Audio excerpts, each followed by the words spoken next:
Good afternoon, Diamonds. This is Elizabeth Diamond, and you're in the upgrade. Diamonds Forever 3113. 31, roar, the lion taking dominion, and 13, Christ consciousness, the supernatural, natural you.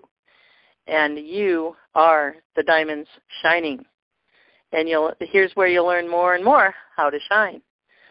All right, let's get started. Let me start it with this. Here we go.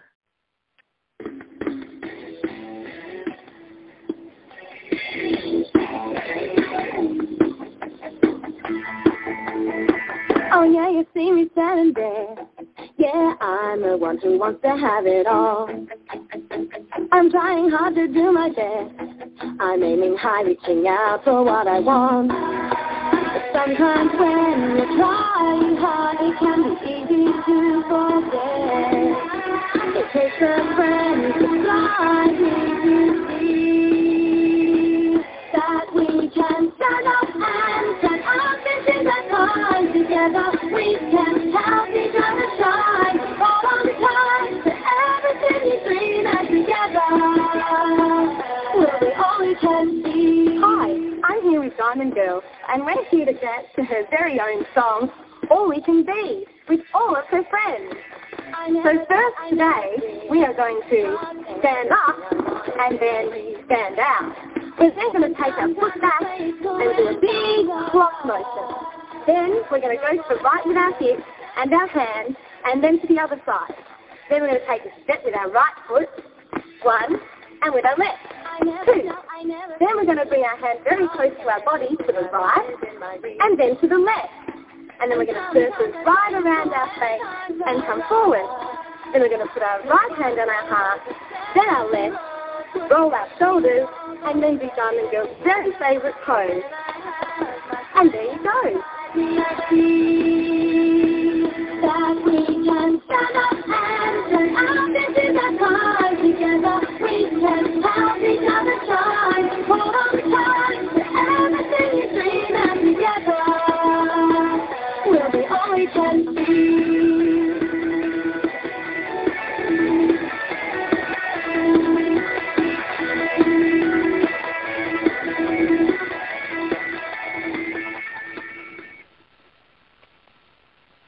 Okay, welcome everybody.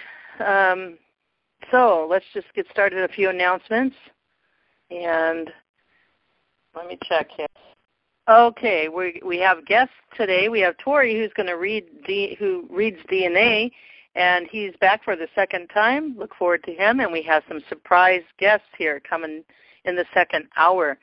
So I want to play this, and like you know on the Diamond Show, everything weaves together. This is an 8-minute audio. It's a 12-year-old girl talking, and it's at the conference in Canada. And I don't know quite where it is. It may be in a government office meeting. Public Banking in America, April 27th, 28th, Philadelphia, Victoria Grant. It says Public Banking Institute, banking in the public interest. So let's take a listen.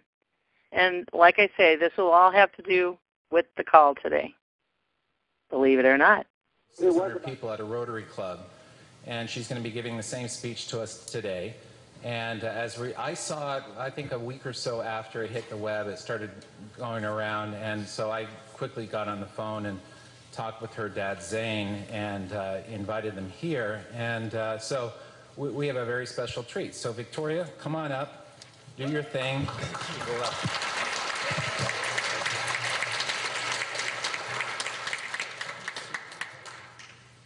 Have you ever wondered why Canada is in debt? Have you ever wondered why the government forces Canadians to pay so many taxes? Have you ever wondered why the bankers from the largest private banks are becoming wealthier and the rest of us are not? Have you ever wondered why the gross national debt is over $800 billion, or why we are spending $160 million a day on the interest of the national debt? That's $60 billion a year. Have you ever wondered who receives the $60 billion? What I have discovered is the banks and the government have colluded to financially enslave the people of Canada. I will share with you 3 important points of reference which will hopefully spark enough interest and concern for you to continue the research on your own and to engage your government to stop this criminal act against the people of Canada. First, we will briefly examine the Bank of Canada. Second, we will see how our banking system works today. And lastly, I will offer a viable solution that we can petition our government to implement. A very little known figure in Canadian history is J.L. Gradon McGeer. He was a lawyer, member of Parliament, and Mayor of Vancouver. His contribution to Canada is probably the greatest in our history. He championed the creation of the National Bank of Canada, whose sole purpose is to create and manage Canada's money. It was formed on July 3, 1934, and owned by all Canadians.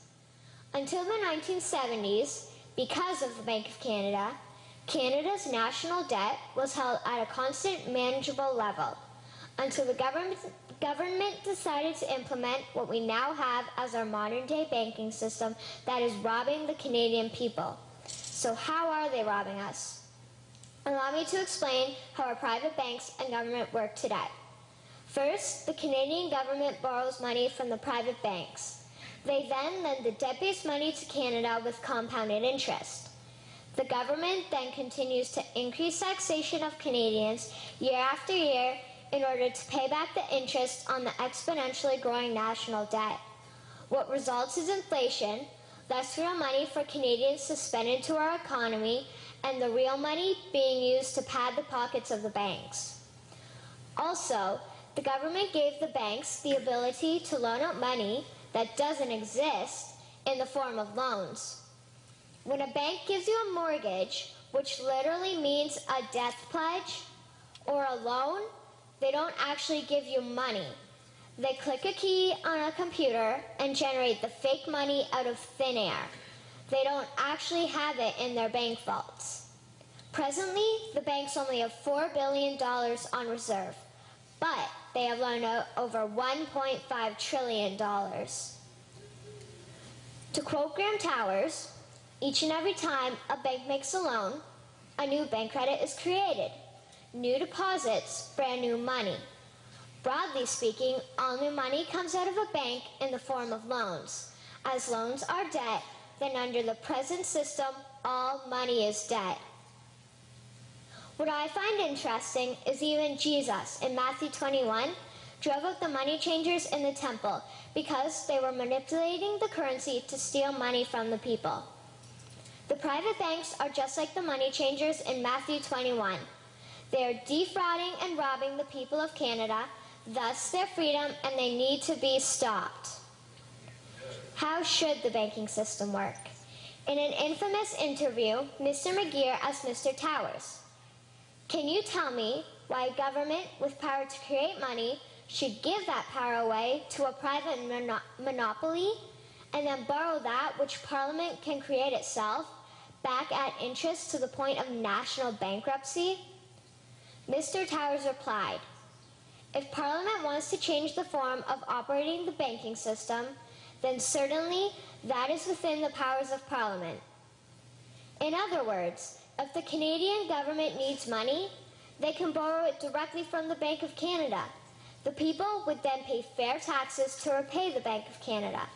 This tax money would in turn get injected back into our economic infrastructure and the debt would be wiped out. Canadians would again prosper with real money as the foundation of our economic structure and not debt money. Regarding the debt money owed to the private banks, such as the Royal Bank, we would simply have the Bank of Canada print the money owing, hand it over to the private banks, and then clear the debt with the Bank of Canada. And yes, we have the power and lawful right to do so. In conclusion, it has become painfully obvious, even for me, a 12-year-old Canadian, that we are being defrauded and robbed by the banking system and a complicit government. What will we do to stop this crime? What will we do to ensure that the next generation will live free and clear of the debt-based economy that enslaves them to the banks? Margaret Mead said the following, and I hope that all of you remember this. Never doubt that a small group of people can change the world. Indeed, it is the only thing that ever has. Thank you.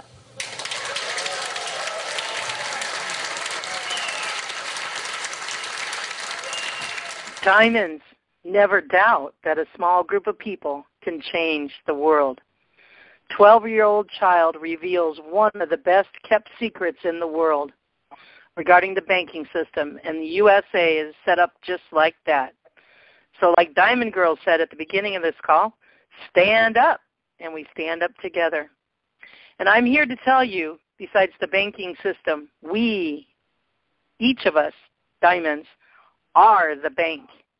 We are the real currency. We are the technology. So I want to play one more. Okay, there's an echo. Somebody needs to mute out. *6, please. I want to play one more small section. It's 2 minutes long, and this is regarding who we are. We are the currency. We are all. We are the diamonds.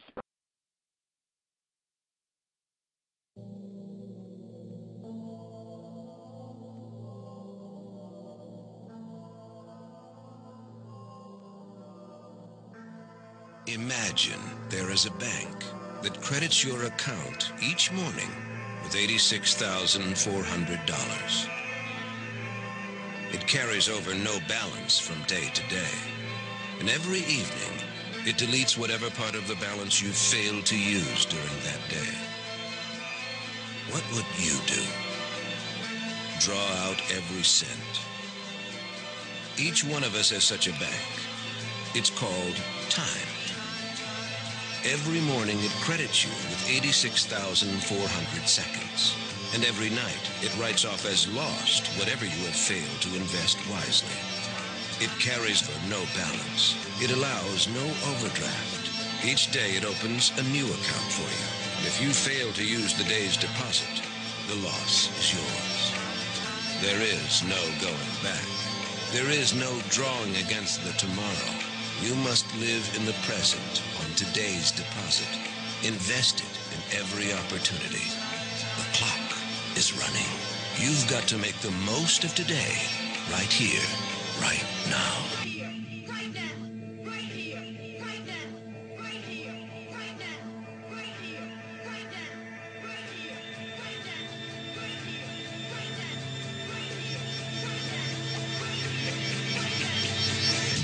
To realize the value of 1 year, ask a student who failed a grade. To realize the value of 1 month, ask a mother who gave birth to a premature baby. To realize value of 1 week, ask the editor of a weekly newspaper. To realize the value of 1 hour, ask a person who just missed a train. To realize the value of 1 second, ask a person who narrowly avoided an accident. To realize the value of 1 millisecond, ask the person who took the silver medal in the Olympics.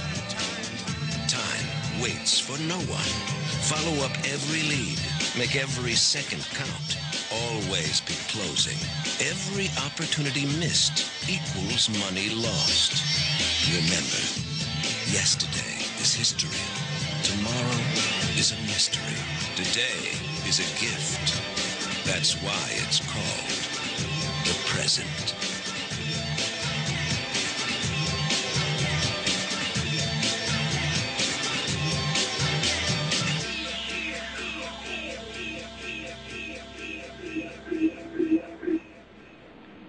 Right here, right now. Time waits for no one. You take all the opportunities that come along, and there's many nowadays. So keep your eyes opened and your ears to hearing. All right, let me just check in to see if Tory and Lily are here, and I'll go forth. Hi, Elizabeth. Can you hear me? Lily? Lily, Tory? Can you hear me? There you are. Okay, stand by, and I'll bring you in here shortly, okay? about 5 minutes or so. And Lily, Okay. is Lily I'm with here. you? Okay, I'm good. No, he's on Skype. Oh, good. Okay. All right. I'm going to mute out. And then I'll bring you in here. So just a few announcements. I hope you guys enjoyed those audios, and it'll go with all intermesh with our call today with Tory and the surprises. So just wanted to let you know, what did I want you to know? Let me just read this. This is my ad that I'm working on. Go beyond awakening for your whole self, WHOLE. Our mission at Diamonds Forever 3113 is to awaken the hearts of all our brothers and sisters, a counseling therapy tool giving catalyst for the whole being. You, Diamond, Diamonds Forever 31, RAR, the lion taking dominion, and 13, Christ consciousness, the supernatural natural you, understands that seeking catalyzing change is not the easiest thing to do. We are here to help in a non-judgmental environment with trust and acceptance as the foundation. Diamonds Forever 3113 will join and help you move through uncertainty and difficult times. We will guide and offer whole being tools for you through those situations and will reveal your strengths, potential solutions, and ways to overcome life's bumps in the now and future, helping your past. Healing your past. Located in Minnesota, Diamonds Forever 3113 will leverage their experience and skills to actively guide you in meeting your goals. If you're looking for compassionate guidance with a human touch, give Diamonds Forever 3113 a look on the Diamonds blog, Diamonds Forever 3113, or diamondsforever31.blogspot.com. Okay, it's all free. Donations appreciated. Much love to you, E. Diamond. So yes, visit the Diamonds blog, Diamonds with an S, forever31.blogspot.com. And what I just read is at the very top of the blog. And at the very top of the blog are the 2 different phone numbers you can come to the Diamonds show every Saturday. If one doesn't work, some people get kicked off on one number. The other number will work. Let me just give those really quick. To call the live show, it's 209-255-1000, or the other phone number is 1-424-203-8405. And I don't think you'll have to dial a 1 if you're local in the United States. And the PIN number is 883267#. And up on the upper right-hand corner of the blog, the right-hand side, there's the all energy contribution, much appreciated, to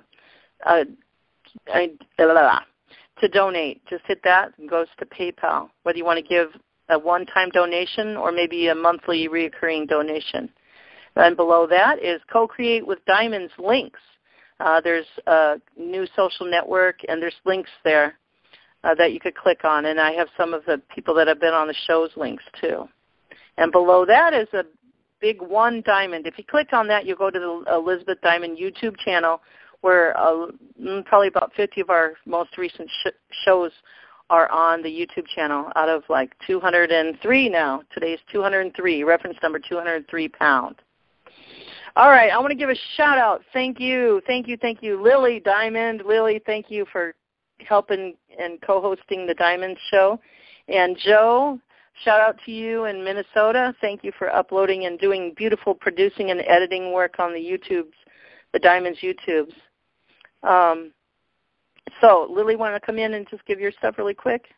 Okay, here I am. Give a shout out to IQDcalls.com, DenarGuruNews.com, thru.co, that's TS. You're breaking up a little.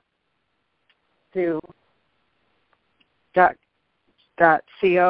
It's a link on the Diamonds blog.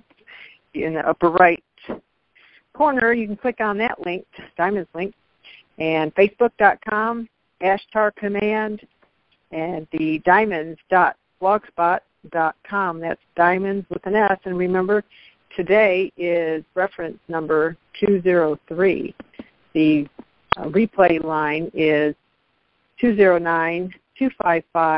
255-1099, 883-267-pound. 883267-pound. Yep. Pound. Yeah. Reference number 203 for the replays. Thank you so much. I just want to, yes, thank you. Next Saturday's call, we'll have Sam Muggsy. Dr. Sam Muggsy, she has her own radio show with Ray Kozlandik. Ray K, Radiant Ray, 32 ET species he's met face-to-face, built a relationship over 50 years. His dad, too, and his grandpa also. And also coming up in February sometime, surprise, it's a surprise for all of us, when Ray receives his visit from his Fab 4, soon will be known Fab 5, I think, because the bird people he's going to meet for the first time. The exclusive update will be here on the Diamond Show, and we'll probably do that midweek and put it out as recording. So, yes, and the last 2 weeks. Last week was Franco Di Nicolo, Cynthia Schlosser, and Dr. Alfred Weber. My goodness, that was an awesome show. If you missed that, please go look for it on the blog or on the telephone or on the YouTube channel. Now let me look for that reference number. That was, sorry, 202. 202.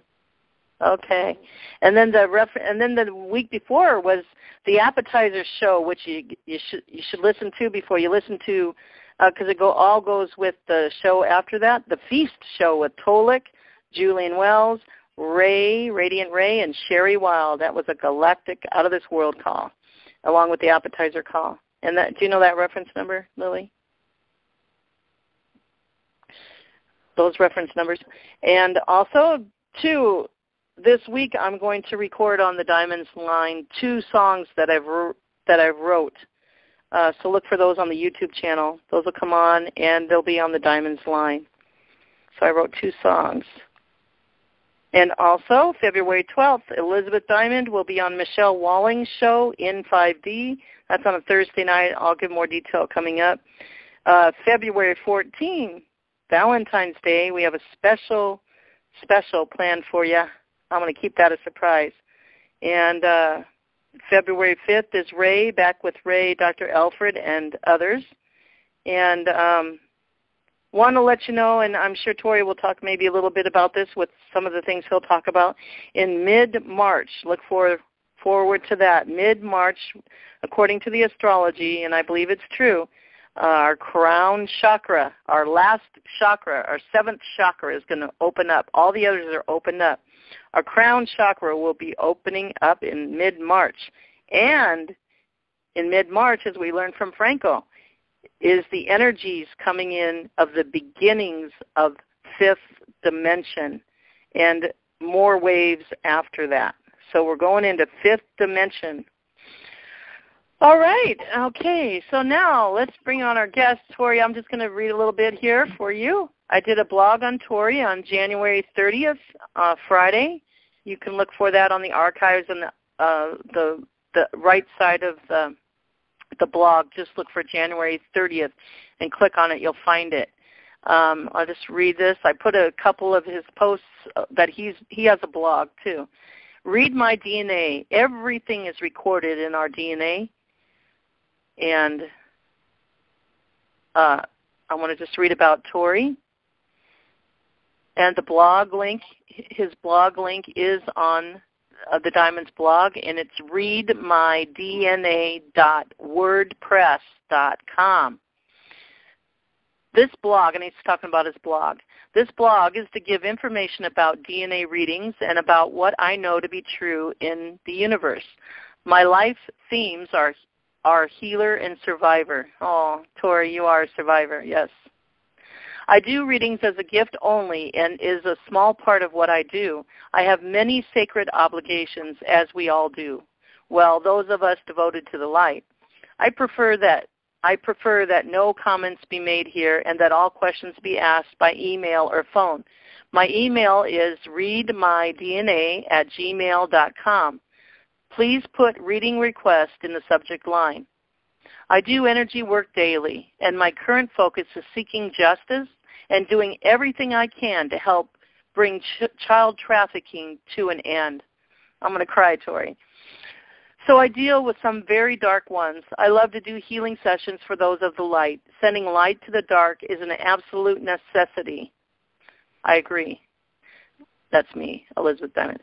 I am a conduit for zero-point energy. We call it that now because we have to pull the energy down into this realm through the 0 point. When I refer to God, it is always Mother and Father God in heaven. I am very grateful to them and the universe. I usually feel all I have is my faith in God and the love of my family. In 2013, Father and Mother gave me the ability to send demons into the light. We do it together. What actually happens, God works miracles through me, and I give all the credit to God.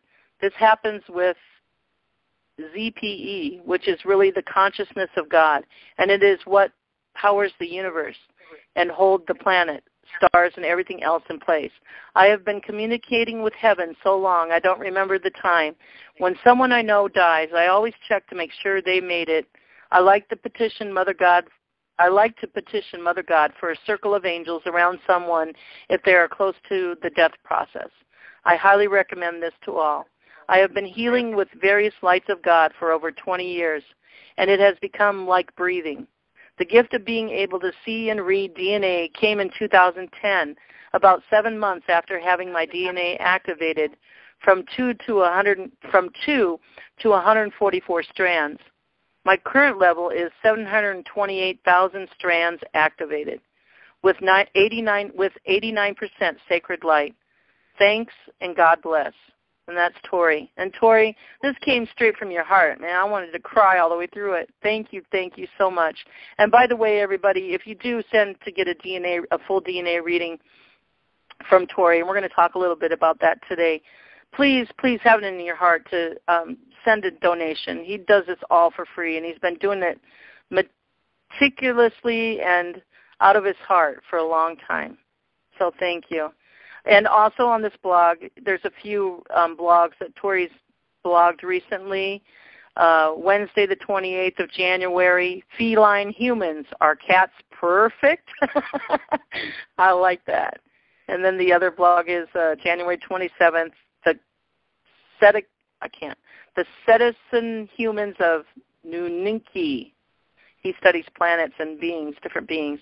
And then on Sunday the 25th of January, Process of Cleansing the Sun Complete. And we'll talk about some of that stuff today. So, Tory, welcome, my brother. How are you? Thank you. I'm doing pretty well. How are you? Tory, you're making me cry. Well, I would like to talk about some things going on, but I always like to talk about things in the positive light, focusing on how things are getting better, and because it just gets too heavy to focus on the negative aspects of it. And if I go into some really intense memories that I have and connect to them too much, I go in and I have some sort of like a seizure. And my head starts vibrating, and it's almost like a Tourette's or Alzheimer's shake, and so we don't want to do that today while we're on the air. And so you're such a kind heart. I just want to commend you. Thank you for all what you've doing for humanity and encouraging us, coming here today, encouraging us and letting us know that we can do the same thing because your heart inspires our heart. The first time I talked to you with Lily on the phone, my heart jumped. It was so inspired because you are a bright diamond, Tory, and I just want to let you know that, okay? Well, thank you. I love you too. That's really nice. So let's talk about these. The DNA readings is just like I said. It's a very small part of what I do. And I try to do one a day. That's not always possible because of my schedule. And absolutely, and we want to talk a little bit about this. We want to just kind of do an overview of your DNA readings because you do them for free with a donation, guys. So think about that from your heart. And yes, so let's tell the process first. Yeah, let's tell the process first. That's what I would like to mention is, number one, they're not for free, and number two, I don't accept donations. You don't? No, the DNA readings are a gift. They're a gift from God, and they're a gift from me because they take 1 to 3 hours to do each one. So they're not free. They are Tory? quite a bit. Yes? Okay, can I just ask them if they want to give a gift to you, they can do it here on the diamonds, and they can put for Tory. And I want you to receive a gift from us, too, if we so choose to give it to you. Is that okay? That would be fine. I would prefer prayers to end child trafficking. If somebody wants to make a donation for a DNA reading that I've done, what I normally ask them to do, if they say that, is to do prayers or whatever it is you do, light work, energy work, or whatever, to help bring child trafficking to an end. And because it's a very large corporate business in the United States. And then it also exists in the rest of the world, but here it's run like a business. And so I know some people might say that's splitting hairs to say, well, what's the difference between free and a gift? And a free just means, oh, it's easy and it means nothing and it's just okay and you can rattle out a whole 1,000 of them or whatever in one day. But it's just not like that. A gift is something that can take a lot of time and energy to prepare and give. So that's the difference. Thank you. That's wisdom and deep. So let's get back to your DNA readings. You can send a request for a DNA reading at that email. Read my DNA at what is that again? Read my DNA at Gmail. But also, I have quite a waiting list now. Yeah. So we want to talk about that in your heart with these DNA readings because, they take a lot of time, 2 or 3 times, 2 or 3 hours, and just say your heart in that so we can explain to them. We don't want anybody just to email you and say, hey, we want a reading. Explain kind of the detail you like and then your timing on doing each of these readings and to be patient, everybody. Go ahead, Tory. Okay, so what this is really about is the best way this happens is when somebody either sees my work online or my comments that I make on YouTube and then finds the Google Plus page, or when somebody stumbles upon my work, or they see that I've given one of their friends a DNA reading, and if that sparks the desire to say, hey, you know what, I really want that too.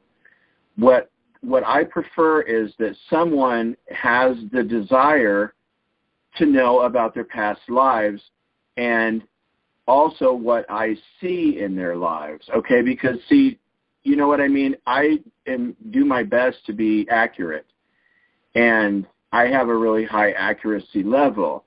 But rather than me do a reading and say, okay, well, this is what I see through, rather than that, what I like to do is say, well, okay, well, I see that you had, this in your past, and so I do that to help them awaken their own memories. And so they can say, okay, well, Tory saw this in my past, so if that's true, I should be able to see it true. In other words, it helps people awaken memories of their past, and when they have an intent to know a little bit more about themselves and to see really who they are. See, there's a huge difference in that. And one is me just telling somebody, and the other is the self-determination to find the truth for themselves. Because a lot of times someone will coerce another person to get a DNA reading, and the other person really doesn't want it or doesn't really care about it. It's just that the original person wants to know information about the other one. And then they ask me questions like, well, okay, will I meet the love of my life in this lifetime? And I'm like, I don't know. And, the problem is that because they have no idea what a DNA reading is. And so my position is before I sit down and spend a lot of my time doing a reading for somebody, I would, number one, like them to know what a DNA reading is and that they have the desire to read. They have the desire for that, not just that, somebody told me to do it, so, can you tell me about my future? because the DNA is all about recorded past.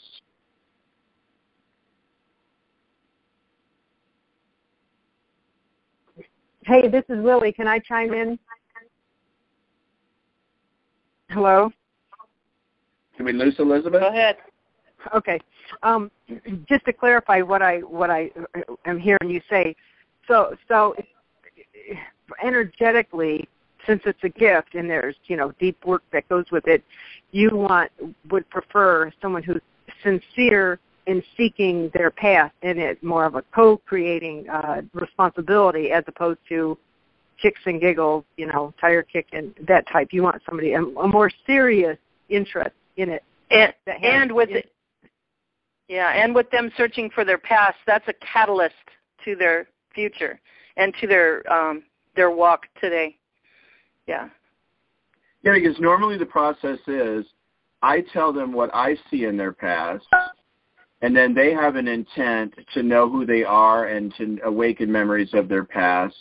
And then when I tell them what I see, it kind of gives them a super boost of them being able to see into their past for themselves. And even if that doesn't happen right now, it doesn't really matter. You know what I mean? Because sometimes we set out an intent, and a lot of times we may not get fruition of that goal for maybe even a year or two. That's like when we're doing manifestation, it's not always instantaneous. But what I'm just saying is that this has come up several times, that a person's really asking for a DNA reading. They don't know what it is. They really don't care what it is. And then I take all the time to do it. And they're like, oh, yeah, whatever. You know what I mean? So it kind of gives me the feeling of, well, why did I just spend all this time and energy to do this for somebody that really doesn't want it done? But right. I would say most of the people do have a genuine desire to want it done. So you guys, if you can, go to the readmydna.wordpress.com and just look that over and read it. And also, Tory, if you could put in there, explain maybe some specific questions that they could ask when they're requesting their DNA reading. And by the way, you guys, in the third hour here, we're going to take specific questions from the audience, and we'll go back to that one. But just explain the questions they can ask with their DNA reading when they email you, okay? Okay, well, good questions are, a lot of people, may be working in some type of medical field, but feel that there's so much more there. And then they say, well, have I ever been a doctor before? Have I ever been a nurse before? Do I have a background in healing? Other types are a very strong connection to animals. And, someone can say, well, I just had a person recently, and that's why I haven't really had time to post too many things on my blog. But as far as the feline humans had come up, and we were talking, and, and I saw how many lifetimes she had as a feline human, and she goes, oh, my God, that really explains why I love cats so much. And so, and like then the cetacean humans. Cetaceans are whales and dolphins, and there are other, types of cetaceans. But a lot of times people will have a lifelong love for dolphins, and then, and everybody else in their family might say they're crazy. And it's like, oh, did you just buy another dolphin thing for the house? I'm so sick of that. And it's like, well, I love dolphins, and I don't know why. And then I come along and say, oh, well, guess what? There was a time when you were a person that was half dolphin, half human. And they're like, oh, my God, that explains why I love dolphins so much. So you know what I mean? A lot of these times, the type of questions are things that you feel strongly about, but really just kind of need a confirmation of. And then there's another thing that I've been doing is working with military and people who've been abducted, because so many times in our past when we've been abducted by the military and or non-human species, that we don't remember any of it. But we know that we've been abducted, and we know things have happened, but we don't. And so a lot of times, I've had several military men who, say, well, how many times have I been abducted? And what was the purpose of these abductions? And then, then we go in, because a lot of times when we're abducted, they alter our DNA. And then so we have to deal with what's happened and what's happened to our DNA and what's the current status. And several times I've found that people who have been abducted and their DNA has been altered, in other words, specifically meaning another species being introduced to our DNA, like many times they'll take a human and start injecting reptilian DNA into us to try to breed a reptilian human. And then this is possible because we're, our bodies are not, it's not like our bodies are solid and then that's it. Our bodies are malleable. And there's a lot of possibilities that go on. And sometimes, the DNA readings will reveal that the angels have come in, or the lords of karma and the other divine entities have come in, and they've already started doing DNA work. And I had a person I had done a reading for, and he was 2% reptilian a couple of months ago, and then just recently he was back to 100% human because heaven had intervened on his part, and the angels were coming down, and so were the lords of karma and the divine director, and they eliminated all the reptilian part of his DNA. And so it's these issues that, lead me to believe that how serious this is. And so it's like, and then somebody recently, I said, well, what questions about your past do you have? And they said, well, I don't have any questions about my past. I don't care about my past. And I'm like, well, my first question is, well, then why are you asking for a past life reading if you don't really care of anything about your past? So you see where I'm coming from with all that?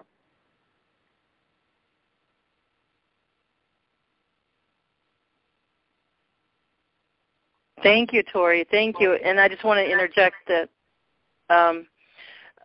it takes 2 to 3 hours or so to do these readings. So, sometimes Tory gets a lot of readings, like a burst of them. And so just be patient. He works diligently, and he doesn't forget about anybody. So I want to put that forth. And then as far as so the audience can think about a question in the third hour of this show. Tory, can you explain a little bit of what kind of questions they can ask and how specific, the specificity of it, please? Well, what I mean by being specific is, sometimes people ask me if they're happy. Am I happy in this lifetime? Or, how do you feel that, am I doing what I'm supposed to be doing in this lifetime? And, sometimes the questions are very vague, and, you know what I mean? It's just, normally a good question is when you have a strong feeling about something, but don't know the answer, and then I can usually look at your past and bring up some things to help you complete that answer for yourself. But a lot of times people, well, like recently I read for a woman, and she is starting a new career. And I say all the time that when you know who you are, when you know your past, it really helps you make decisions about your future better. And she was trying to determine what type of healing career she wanted to go into. And so we looked at her past, and she had been a doctor 3 times. And here on Earth, 3 times, almost not immediate past lifetimes, but in her near past. And she is already a hands-on healer with no training. She's already has that naturally. And so in her decisions, coming up, she's like, well, she already has the ability of hands-on healing. And if she wanted to become a doctor again, that would mean going to school for 8 years. And hands-on healing, she could do a variety of different energy work, like either Reiki or zero-point energy or a hands-on, what's it called, healing touch. There are many things that we can be certified in. And so when she came to the process to make that decision, she can say, well, I've already been a doctor.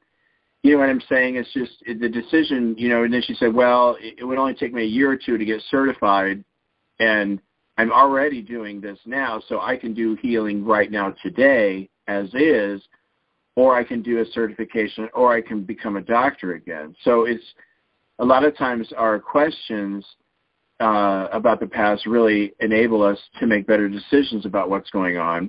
But a lot of times we just want to know, like many times I've had so many people who've, said, am I Pleiadian? They said the question's been bothering me my whole life. I always feel like a very strong connection to the Pleiades. And, is there anything you can tell me about anything to do with Pleiadian in my past? And see, even that's even a general question, but yet it's very specific. And so it's, questions like that, or, how many species of humans I've been, because there are 56 species of humans in our galaxy, 1,271 species of reptilian. Offhand, I'm trying to remember, I think it's 356 species of insectians. And I mean sentient people. I mean people that can read a newspaper and talk and dial a telephone. I don't mean like, when I say sentient species, I don't mean like, dogs and cats and chimpanzees.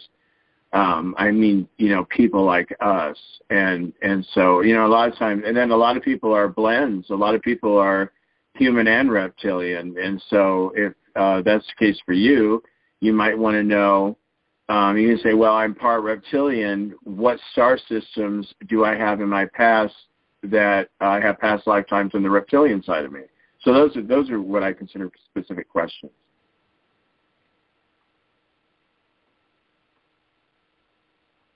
Thank you for that. So now audience can think about that.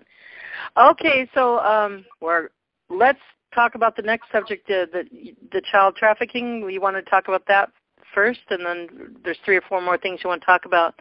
And then our guests will be coming on probably in about 10, 15 minutes, but we'll get through all of it, Tory, so I'm going to honor you. Okay. Should we go into the child trafficking and a lot of the energy work you've been doing recently and for a long time in this, it sounds like. So go ahead. Yes. Well, what happened with me is, we're just coming up on February now. January was the 37th month of my life that I've been involved with these people. And it definitely wasn't by choice. And what had happened to me when I first got started with all of this, in this cycle of my life, I was doing a lot of light work. And I knew, because I had been preparing for ascension for a very long time, and I've done many different things. I call them classes, although sometimes I might just get a book that was written by a doctor or a spiritual teacher and go through it and basically turn it into a class for myself. Because a lot of the classes I want to take aren't offered by colleges. There's no college class that you can take to learn how to, refine your ability of reading DNA. A lot of scientists call most of our DNA junk, so I'm not going to go sit in a college and listen to a guy say, well, the DNA is a bunch of crap. You know what I mean? It's like, to me, the DNA is a sacred and invaluable part of us.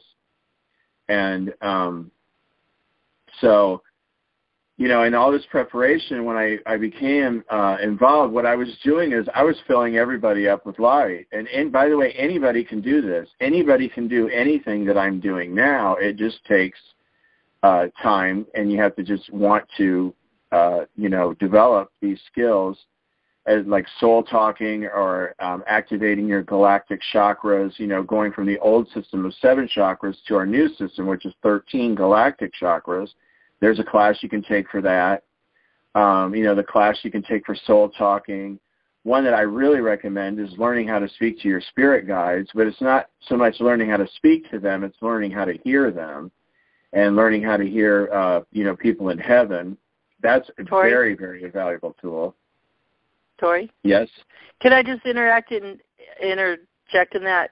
Yeah, you could take a class, but also have faith in yourself and how much power you have. And we've been talking about the law of one.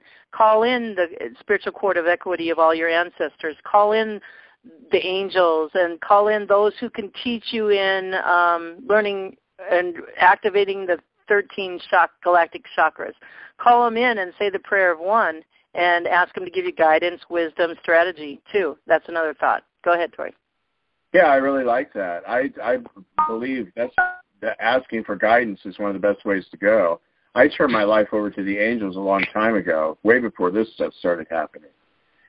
And so just to give people a quick overview, is that I was filling everybody up with light and I was using my what most people call psychic abilities to go after those who were bringing most of us harm on this planet. The war criminals and the rapists and the murderers, which I still do today. And that brought about a very hostile reaction in my life. And this was, about 3 years, a little over 3 years ago. Of course, everything's changed now, so people are saying, well, I don't know if I want to pray. I think the best thing for people to do if they're nervous about being attacked is just to pray to God and pray to the universe, because your connection is strengthened to God, rather than, because some people that may, not have any experience in any of this, if you start sending light to the dark entities, that creates a connection to them, and then they come after you. So if you're just praying to God, and if even just a simple a daily prayer saying, "Dear God, I would like it to be known that I really want, and I'm really grateful that you're bringing child trafficking to an end, and I want to send my energy to you, so that you know that this is important to me." And by doing your energy work that way, you're not exposing yourself, and will remain protected. Can I interject one more time? Sure, go ahead. And when you're sending the energy, think of love. Think of a time when you felt really deep, unconditional, non-judgmental love, like when you're, for me, hugging your grandchild. We felt that love. So that's the energy you want to imagine that you're sending to God. Love, because love conquers all. Go ahead. Yeah, because in my relationship with heaven doesn't want us to get down on our hands and knees and to beg for forgiveness. That's just a bunch of religious dogmatic, crap, so to speak. I mean, God wants us, because God feels what we feel. And so when we send God gratitude and love and appreciation, that is so much better than sending God feelings of guilt and misery and complaining about everything. And even though, all of our lives are difficult, sitting around complaining about everything, it's not going to get anybody anywhere. And so basically what's going on in this country is there's a system of 41 places called My Labs. They're military intelligence laboratories. 2 of them are in England, and 39 of them in the United States. Now, there are other underground facilities very similar to those, but only 41 are called My Labs because the Illuminati are very particular about symbolism and numbers. And the reason that there are 41 is because George H.W. Bush was the 41st president. And that's why they always keep the number at 41. And the Bush family is the family that owns these laboratories. And after World War II, when all the Nazis were gathered up in Germany and out of the concentration camps, they brought them all over here, into South America too. And also they have also similar laboratories down in South America, and in Brazil and Argentina have a couple. But I want to just remain focused on America. And they have multi-purposes. They're not just about child trafficking. Is probably one of the most the biggest things that they do, but they've been doing human experiments for decades. They also have a division which they call the Super Soldier Program, and because they want to, it's about bringing humans and machines together. And, and there's a thing in Star Trek, in the Star Trek series, how they have the Borg. And it's very similar. The Super Soldier Program is very similar to that, where they want to incorporate high-tech machinery and computers into people. And so that's one program. But most of this energy, and I just found a really good video that William Ross put out on YouTube that I'd like to send to you, because I know you'd be interested in it, Elizabeth. Put it on your blog. And it's been talking about, it gives a basic history of human sacrifice throughout the centuries. And what gave them so much power was, there was a group of entities called Dracos, and there were 1,738 of them on this planet, and Lucifer and Satan were 2 of them. And what would happen is, as a man or woman would kill a child, specifically in a ceremony, in service to these entities, these Draco entities. They're from Alpha Draconis mostly, although they live several places in several different star systems. But they would get a certain power and protection from karma from that killing. And because of the level of control, they began doing this in huge numbers. And sometimes they would have 30 or 40 children in each My Lab, and they like to do those, the human sacrifices on Saturday nights. And what they do is they strap children down to tables, and then they gang rape the children. And then one of the men is selected to kill the child, and then they kill the child during intercourse. And in the past, there was another species of people in the military called the Insectians. Now, if you just tell somebody, especially someone that doesn't have a lot of experience or contact with people that are non-human, if you say, oh, if you see an alien, the number one depiction of an alien is the grays or the Zeta Reticulans, the little short gray dudes with the black eyeballs. And there's a whole variety of these types of beings, and including the Archons. And the Archons are called the rulers. The Archons are the rulers of the Insectian species. They have far more intelligence, and their weapons systems are absolutely incredible, and far, far more advanced than anything the humans or reptilians have. And they were giving a lot of the guidance. And so they brought about this system, and then the biggest thing about the insect is they like to eat people, especially children, because children don't have all the toxins in the bodies as we adults do, because we've been around and there's chemicals and everything, so our bodies are polluted according to them.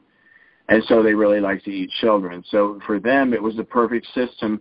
You know, the Illuminati men, the military, the politicians, the bankers, the corporate executives, and the military love to have sex with children.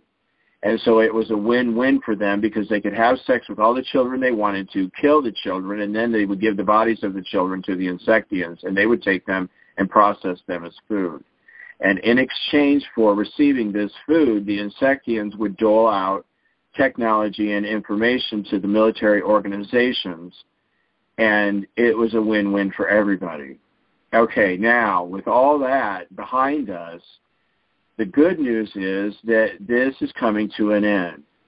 And we're in the photon belt, and the photonic light is lifting the vibrations of this planet. And so slowly, basically what's happening is, the way I like to describe ascension is that the light and frequencies are increasing so much that evil becomes impossible. It's basically just wiping out evil on this planet. And we have had a lot of big breakthroughs with the child trafficking situation. And I would like to talk about January. On New Year's Eve, 2014, 2015, they had 1,012 children. And it was a very difficult night for me because I was up for like 4 hours. And I kept doing all this energy work, and I've been working with the Gold Ray of Christ and the Sacred Fire, along with zero-point energy, and I just kept filling the My Labs and all the child traffickers and connecting the children that they had with cords of light into the heart of Mother and Father God, and I just worked until I was exhausted, and I didn't know at the time, and they weren't, the children hadn't been killed, and finally I just collapsed and went to bed, and all the children were killed the next day. And, and then later on, I had found, I was asking heaven, and I was talking to Jesus, and Jesus told me, he goes, well, the problem is once a child is in My Love, they never go out. And he said, all you really did was delay their deaths, but the children never, once they're in, they never come out, period. But in a way, it was good because it shows that the dark side is no longer in control of this planet. But just to give you an idea how we're improving, and then a couple days later, on the first weekend, which was the 3rd and the 4th, they had 765 children. And then the following weekend, it was down to 356 children. And then the weekend of the 17th and 18th, it was only down to 228 children were raped and murdered. And then last weekend, they were down to 112, and that was the weekend of the 24th, 25th. And then this weekend, I was just doing some DNA readings to find out how many children, and they only have 71 children. And to me, I always feel like a failure because there's children that are still being, murdered. Because even one child, to me, is too much. It's too much. I don't even like to watch crime TV shows, so it really affects me a lot. But the good news is that the vibrations are going up, and also what's going on in our solar system, that massive amounts of people are being arrested and removed. And I have a history in that as well, and helping arrest people, and then others come in and take them away, basically. And this has actually happened a lot in my home. Tory? But that's basically an oversight of what's going on. Right. Oh, my goodness. And, yeah, you can bring that, what you do with arresting in a little bit later. I want to thank you because we needed to know and understand in this section of what's already crumbling in our world.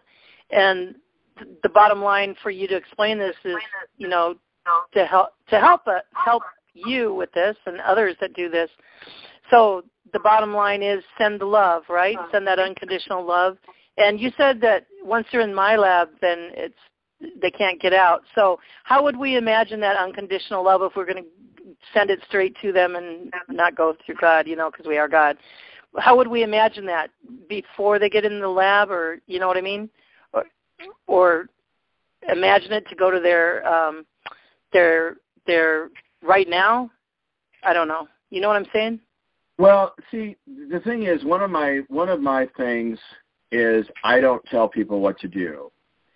And when people ask me how they can achieve what they want in life, I just share what I've learned with them, and that is to set their intent, to ask the universe for guidance. And, well, like I said, you can petition Mother God, and that's also very good.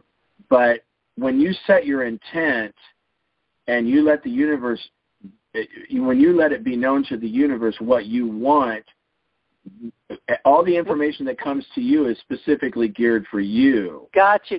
So when you set your intent to want to love these children so they don't go into those my labs, and then you'll get strategy and stuff. Yes. Okay, yes, that is because, awesome.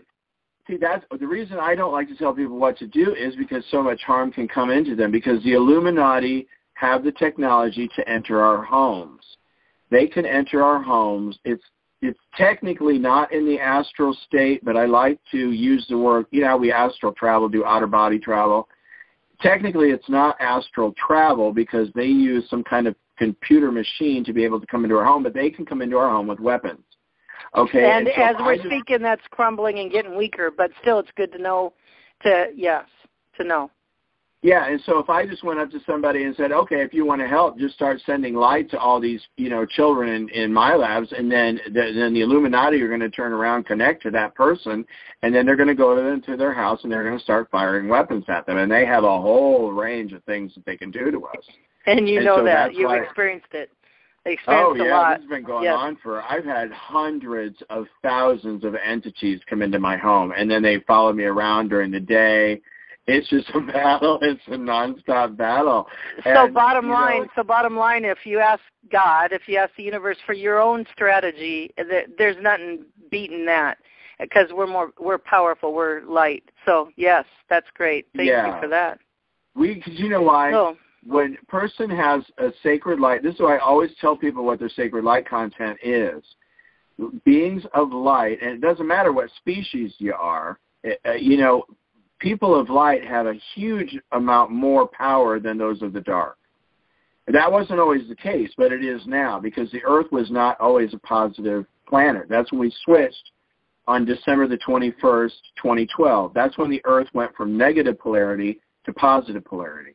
And boy, did I feel that. Yeah. Yeah, I felt it was joy huge. and happy at that moment. I felt that moment in time. I was just being quiet in my house and all day long, and I felt that moment click. Oh, my God, just joy welled up in me. So I know that's a fact, yeah. So Tory, really quick, I want to check to see if our surprise guests are here, and then we'll continue talking about what you want and bring in our guests, too. So are you guys here? Just *6 to unmute and say hi.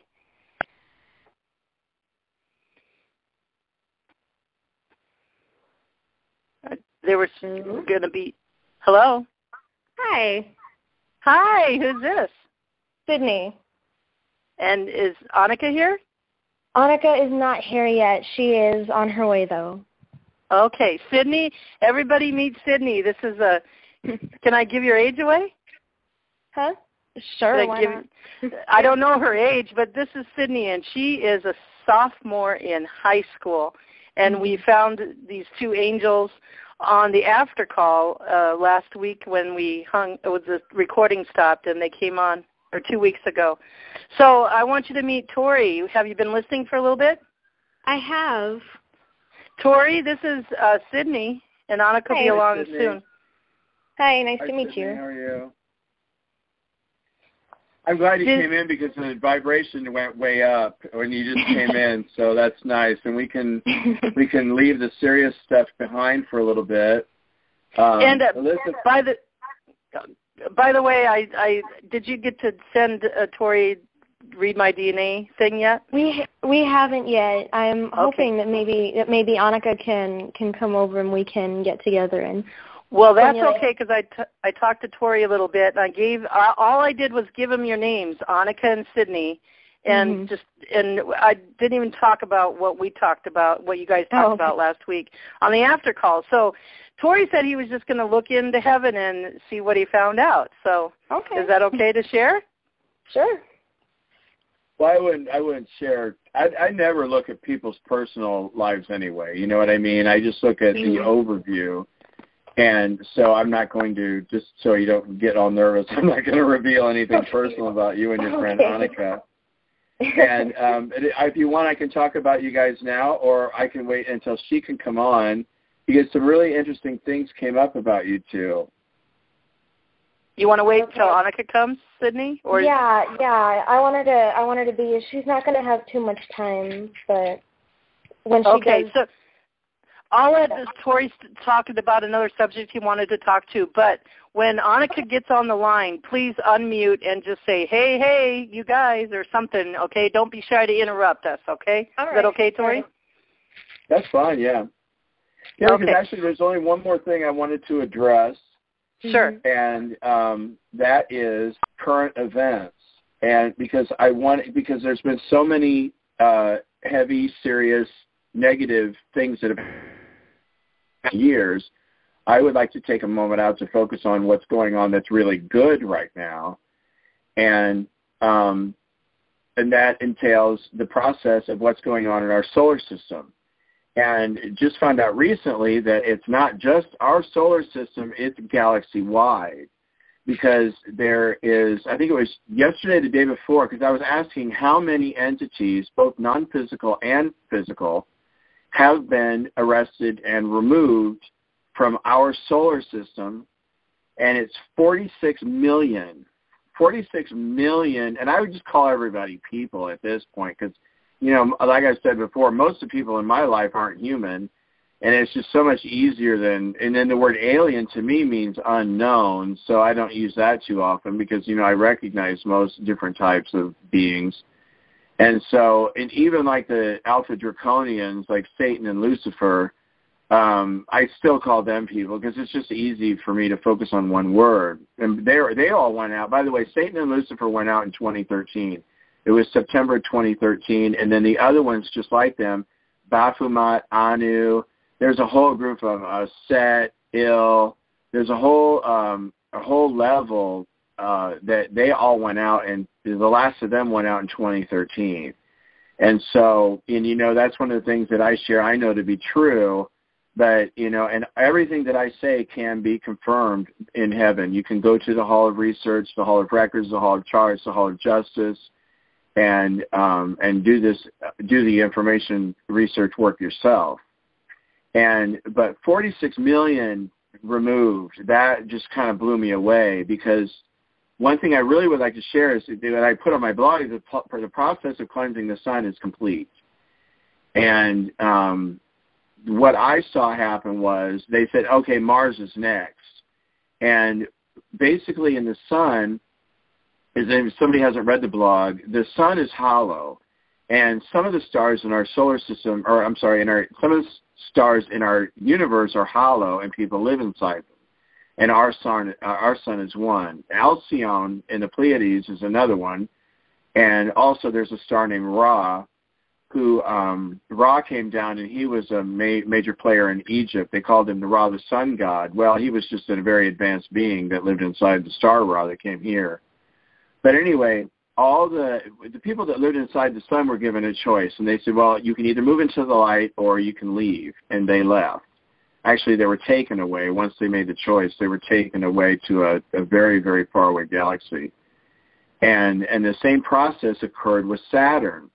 And if you look, there's so much research that you can do, because people have for a long time associated Saturn with Satan, and they had they call him a god El, E-L.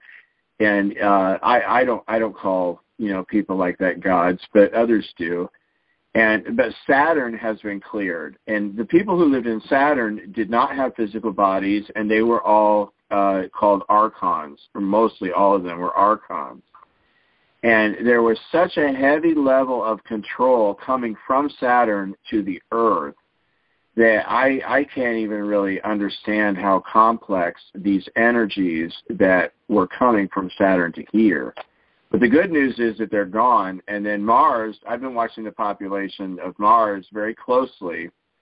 And, well, first of all the Insectians are gone from our galaxy, except for there's a few benevolent ones on ships that are members of the Galactic Federation, and they're benevolent. And all the galactics have 100% sacred light. But yeah, I'd really like to, that's one of the things that was really important for me to share today is that there have been huge dramatic changes in our solar system, and 46 million of the bad guys are gone.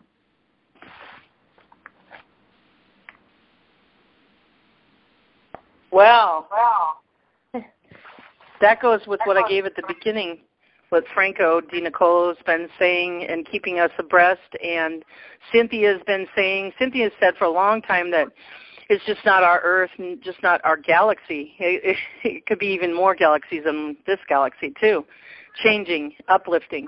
And also in March, the middle of March, Tory, what Franco says is we're going to enter into the very first wave of fifth dimensional energies, middle of March. And the last body chakra, which is the seventh chakra, the crown chakra, will turn on. In middle of December, the third eye chakra turned on, and you go back further, all the rest of the five or whatever they are. They're all turned on after mid-March. So, I mean, that all goes together, what you said. Thank you so much, Tory. Thanks. And people don't have to wait for that. I think a lot of that is, for those who are unawakened and who have not done any work, as the chakras open, but also we're receiving energy from the starlights that is altering our DNA. Absolutely. And, because for years, all of us were at 2 strands activated, all of us. And, and then some of us chose to have our DNA activated. Some of us chose to do it ourselves, and other people chose to just allow the universe to do it for them naturally. But, that makes sense. But the funny thing is I'm reading DNA now, the most common is 12 strands. Is 12 strands activated, and that's huge, because most of these people have done nothing except allow the universe to heal them naturally. But I would say that 12 strands activated is now the most common level for people. Beautiful. And also, what was I going to say? I'll remember it. I'll remember. I want to check in on Annika and Sydney. Is Annika here yet?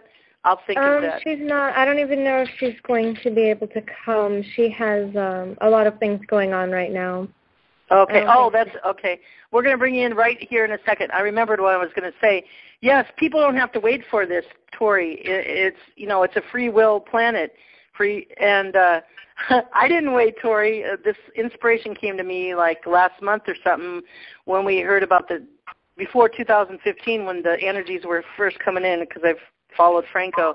And that day I got inspired. I called in all the 2015 energies to me. There's like 5 or 6 waves of the 5th dimension coming, starting with this first one in middle of March.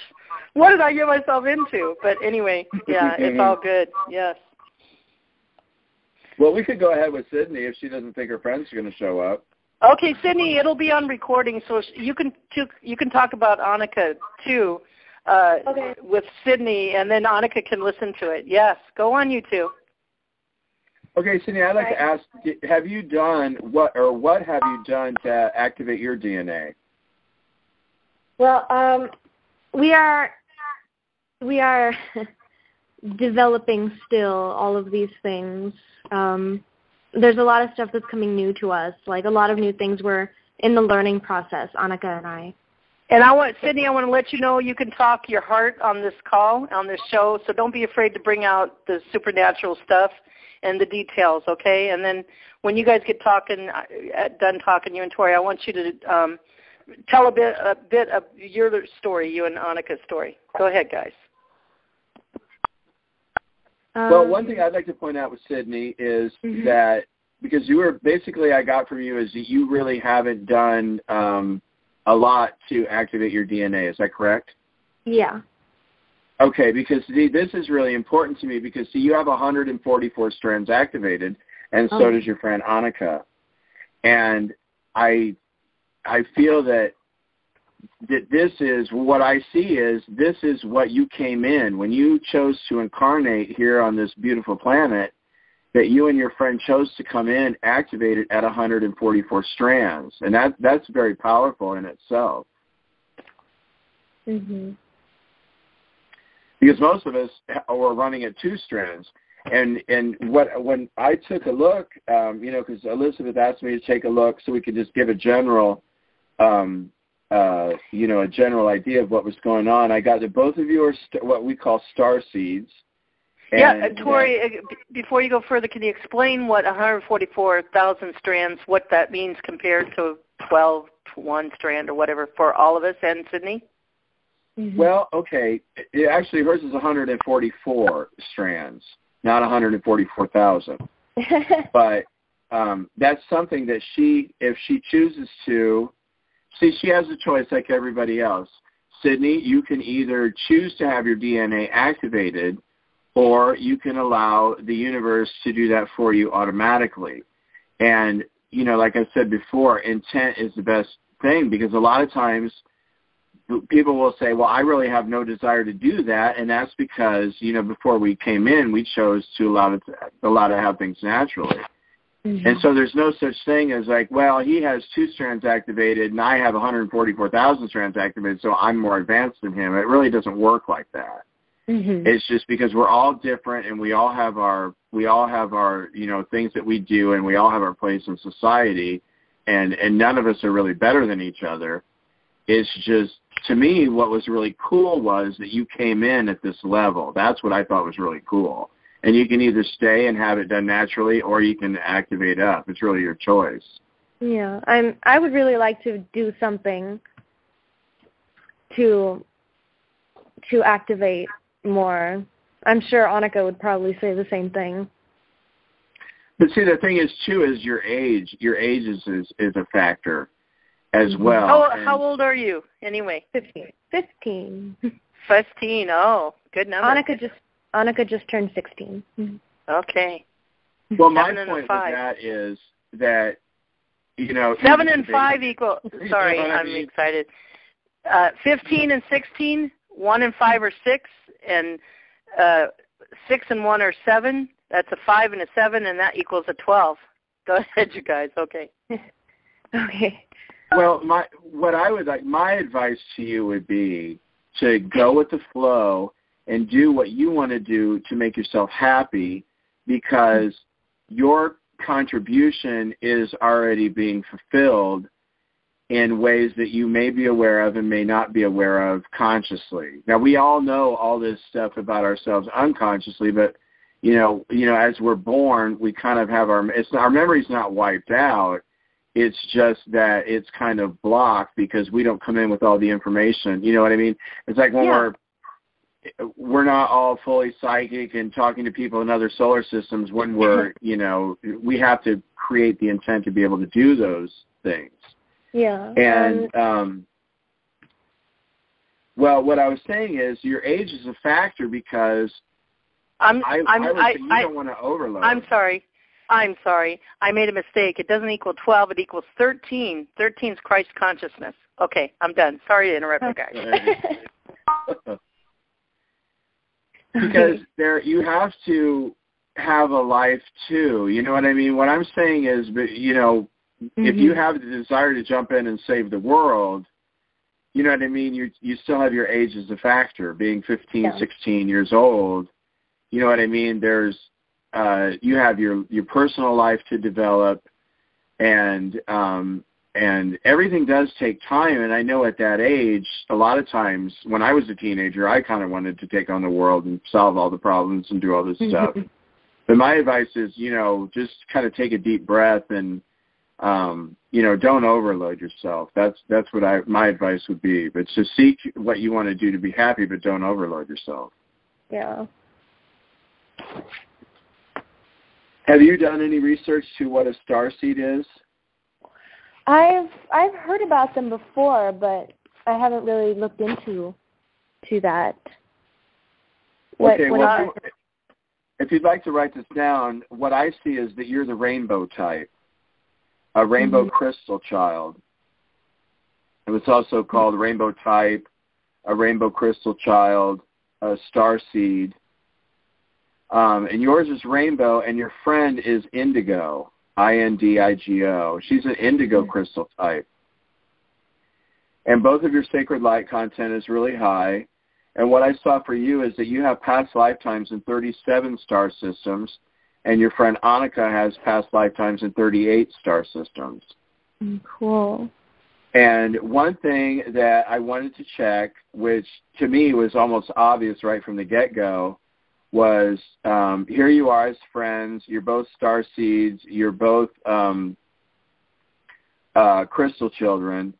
And so immediately right there means past lifetimes as friends. And so that was the first thing I looked for. Well, how many past lifetimes, and comparing your DNA, and what I got was 76. 76? Because I was seeing 2017 lifetimes for you and 1992 lifetimes for Annika. And out of those, I see 76 lifetimes where you've been really good friends. Oh, cool. And then I thought, well, I'd look for that a little bit more. And I thought, well, how many times have they been relatives? And the answer came up right away, 22, all sisters. And so every time that you've had lifetimes where you're sisters, 22 of those, you've had 22 lifetimes as relatives, and all of those you've been sisters. That's incredible. No, because that's... Wow. Sydney, you want to share a little bit about you and Annika's, how you guys met and just what you've been doing and what you've, just share like you did with me last week. I think she just said that she's coming. Yes, right. Cool. She said she'll only have a few minutes, but I said just come. Yes. She's excited, Tory. So am I. Well, no, it's just that. Wow. Okay. It's like, right now, hey, I'm trying to get her on here. It's time. So did Annika get to hear any of that? I think she's gonna call right now. She hasn't yet. She'll listen to the recording, Tory. She'll hear it all.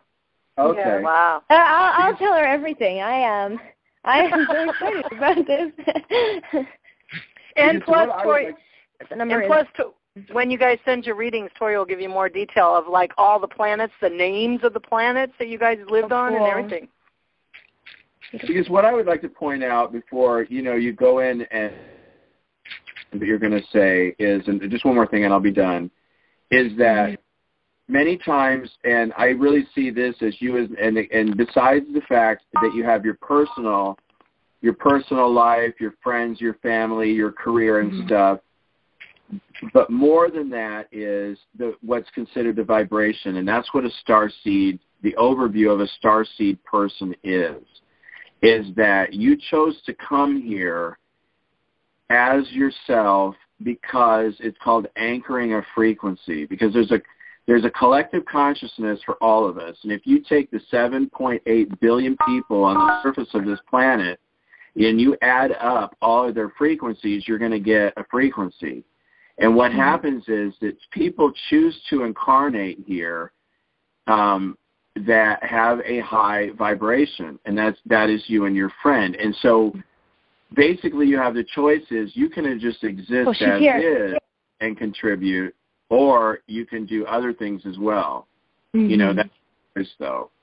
But that's basically what a starseed is to come in and vibrate high to raise up the consciousness for all of us together. Okay, welcome, Annika. Tory you can go back and listen to the recording of the amazing stuff, Tory, because Sydney's really excited. Yeah, Annika? Hello. Hi.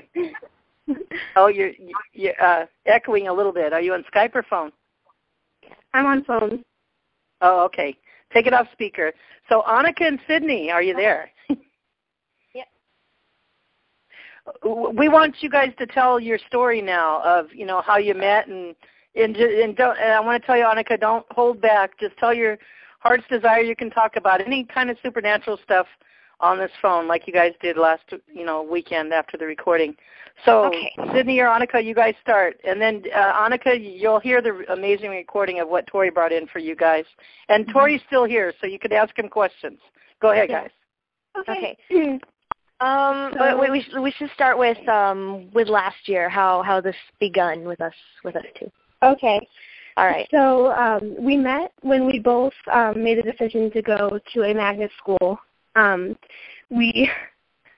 remember the first time I met her, we were trying to figure out how to open our lockers.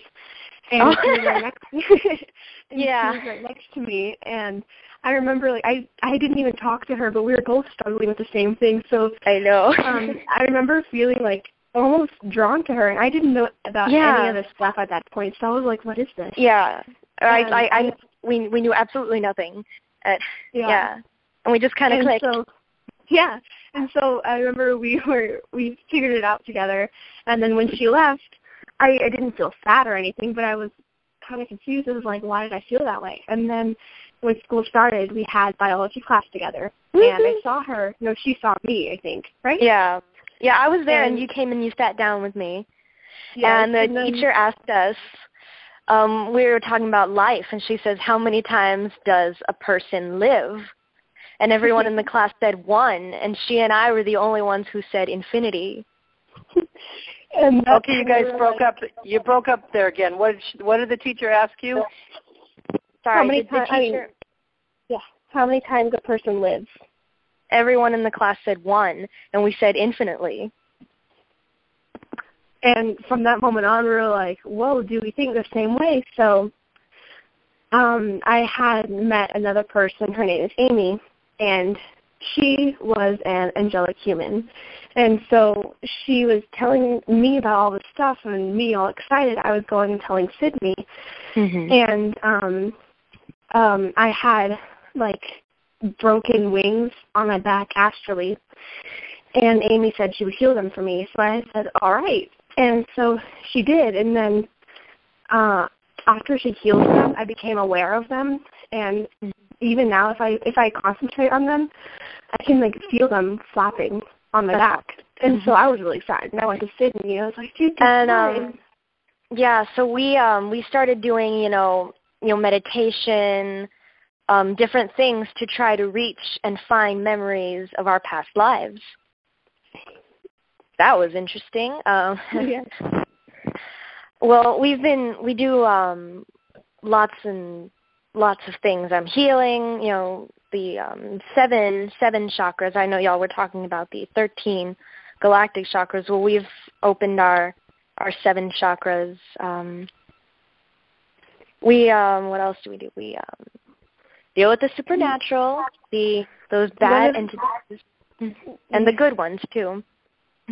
One of the first things we did together, supernaturally, was we saw a spirit in our school, and I think we talked to it, and it was not a very good spirit. So the next day we found another, and it was not a good spirit either, but once we started talking to it, we realized that it didn't want to be this way. It was actually a girl. Her name was Michaela. Michaela, yes. She didn't want to be this way, and so we told her we would help her. Yeah, well, there's what we figured out is there are 2 types of astral entities that we found. The first type are golds. These are beings that are made positively, of positive energy. And then there are shadows, which are made of negative energy. Of course, they're not too hard to defeat. Positive energy would cancel out with negative energy, and you can get rid of shadows with love and positive energy. Research. And we just discovered so many things. And I remember talk about when you guys hugged.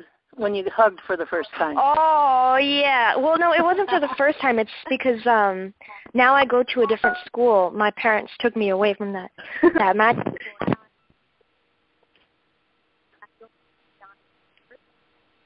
Sydney? Are you there? Yes, I'm here. Oh, but tell us, what when you hugged and how it felt and all that. You got both of you. I want to hear both of your views. When just whenever I get to see her, we run to each other, we hug each other, and it's like positive energy. It's like oh my goodness, like a giant explosion of energy, and the whole air around us is like drumming with energy, and our whole bodies feel like they light up or something. Yeah, it's incredible. And why do you think that happens? What have you figured out about that? Why that happens? We've just been as Tory confirmed earlier, that we've just been together forever. Many lifetimes.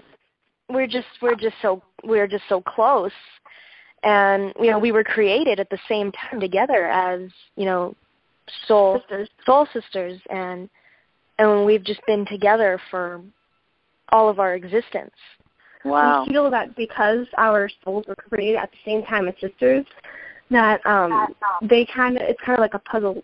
Like, we just go together, and whenever we're together, we're not only are our abilities stronger, but like we said, there's just this energy all around us. So apart, we're still strong. We can still do things, but together, we're just enhanced, and we're more alert to things in the astral, and things tend to be more alert to us.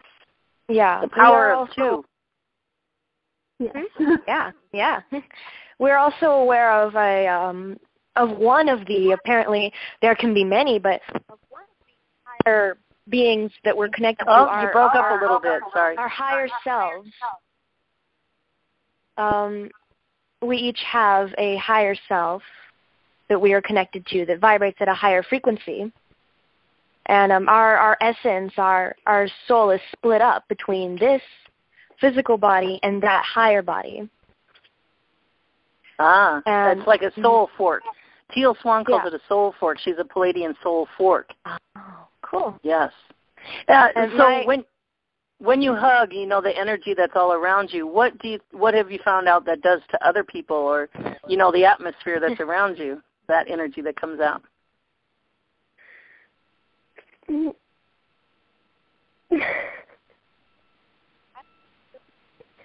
okay? It's probably like it's a positive energy. So probably when people are around us, when we're together, they're probably more happy have more energy themselves because of all this extra energy in the air. But we haven't really tested it. And it increases their vibration, uplifts them, ascends them. So keep going, guys. And Tory, if you want to interject in here, go ahead. If you could. I have a couple of things, but let him go ahead. Okay, go ahead, and then Tory will come in a minute. We've found out a lot about our past lives. A lot of things that we haven't, said yet. Basically, our higher selves, if our essence in our physical, if our physical self right now is to die, the essence can reincarnate, into another body, or can rejoin with the higher self, with our higher selves, and ultimately like live in the astral realm, like that. That would be home. When we were created, we were created together as one of these higher beings, and then we're not quite sure what happened. Those died, and the essences were put into another two higher beings. Their names are Corinne and Kathleen. That's a long story. We're not going to get into right now. We're going to have to wait. One thing we do know about Corinne and Kathleen was that their lifespan was much longer than humans. 150 is equivalent. 150 years is equivalent to about 11 to 12 human years, and 600ish is about like an 18-year-old human. So we know that those higher beings, I guess angels, live for much longer. Yeah, it's probably and we don't die, naturally. If that would happen, it would have to be by some force, and then so Corinne and Kathleen, of course, died by force. Wow. And by the way, everybody, Annika and Sydney, they'll have their own diamond show coming up here in March, so you will hear even more detail. So yes. Tory, you want to come in?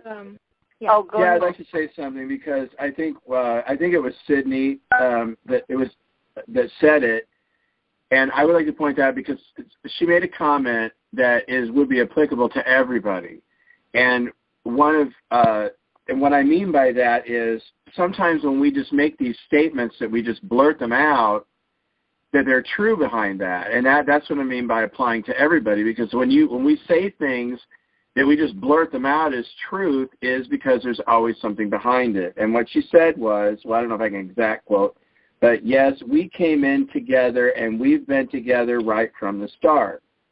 Okay, so I would say, there's got to be something there, and there is.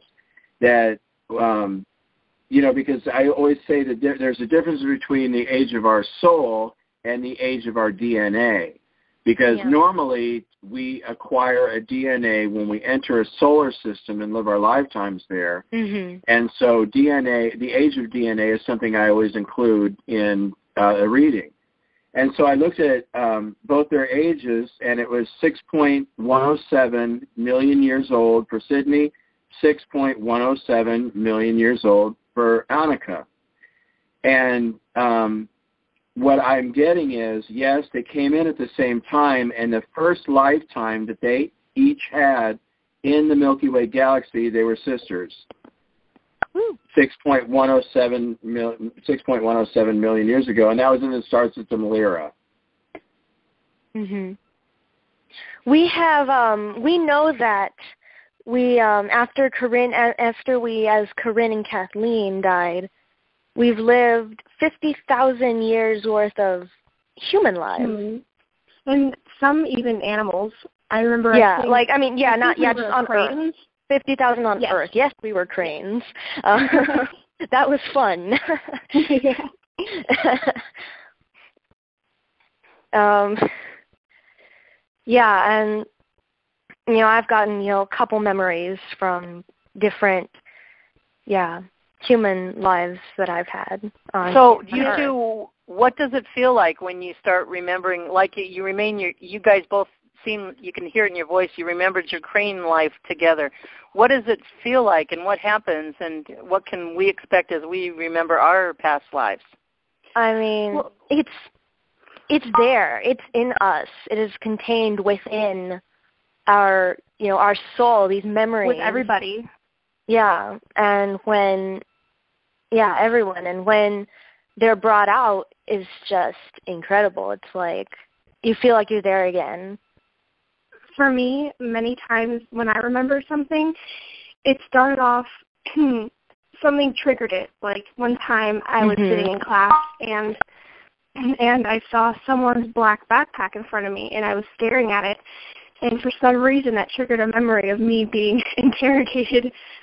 It looked like maybe the 1400s to me, but I remember the black backpack was like the darkness of the room.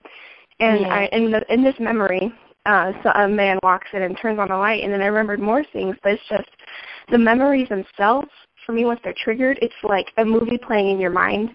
And like Sydney said, you feel like you're there again. You feel like you're a pair of eyes or like a fly on the wall watching everything all over again. Mm-hmm. And a lot of times you don't only see things, but you feel it. Like you just know things. Like you know how the interrogated person was feeling. You know how the interrogator was feeling. You know things you wouldn't have known if you were actually there, like for the first time. And it's like a movie. Yeah. Because I believe we're starting in the middle of March, going into fifth dimension. I think a lot more people are going to be experiencing that. What would you say, Tory? Well, I believe for a long time that roughly 80% of our DNA is memories. And it is written, that you can access in written form, but most of those memories are like videos. And so what they're describing is, in words that I would use, is they're connecting to the video memories which are retained in their DNA. And how are you guys, because we're free will, we can wait for it to happen, or we can initiate it ourselves. Did you guys do anything to initiate these past lives to start coming back, or was it just triggered? Or was it triggered at the beginning and then you initiated some more? Yeah, it started with, triggers. The first one I ever saw was before I knew anything, and that was when I was in 8th grade back in 2013. And I had heard this little music box, and it triggered my previous life, like the one that I had right before this, and memories from that. And it was sad. I started crying. It was, and after that, I didn't really think about it too much until that first day in biology class, when I was like, hey, there might be more to this.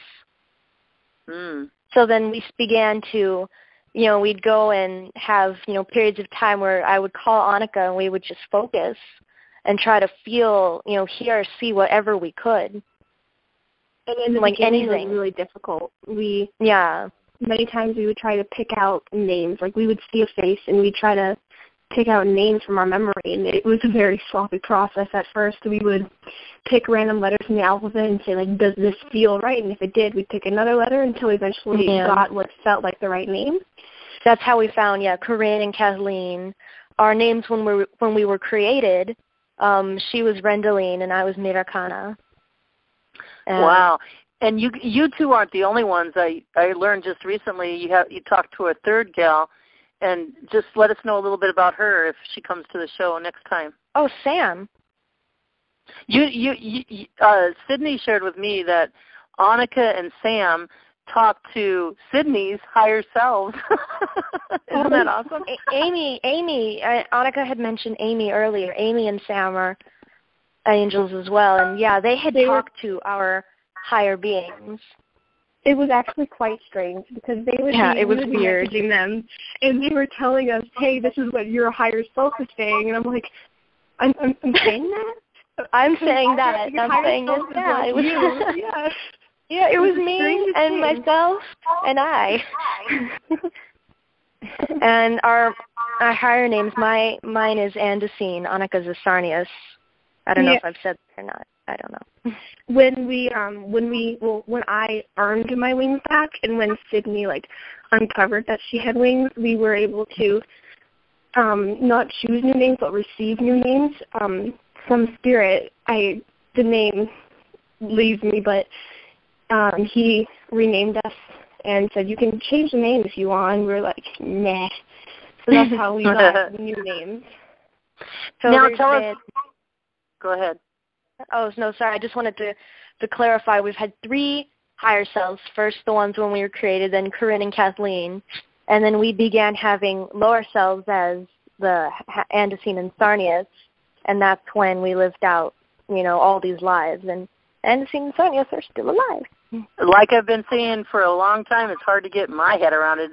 But we are multidimensional beings, you guys. Yeah. And Annika and Sydney and Tory are bringing that out. Go ahead. Mm-hmm. Oh, okay. And the thought that there could be more is cool. Even more. Oh, wow. And so limitless. Yeah.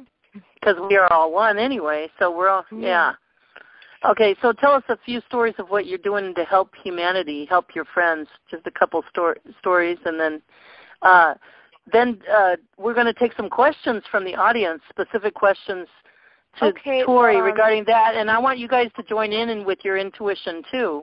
After Tory answers, then you guys can too. And okay, go ahead. Well, Annika, yeah. Why don't you each pick a story? Why don't you each pick one story to tell? Annika, I have a meeting with my friend. We're going to be practicing violin, and I am afraid I actually have to go. Okay, dear. I love you, and we'll see you on your big show coming up in March. Okay. Okay, bye. Thank you. All right. Bye. Love you, Annika. Love you too. Love you guys. Yes. Love you. Okay, Sydney. Bye. Yeah. Sydney, go ahead. Tell a story. How you guys are helping.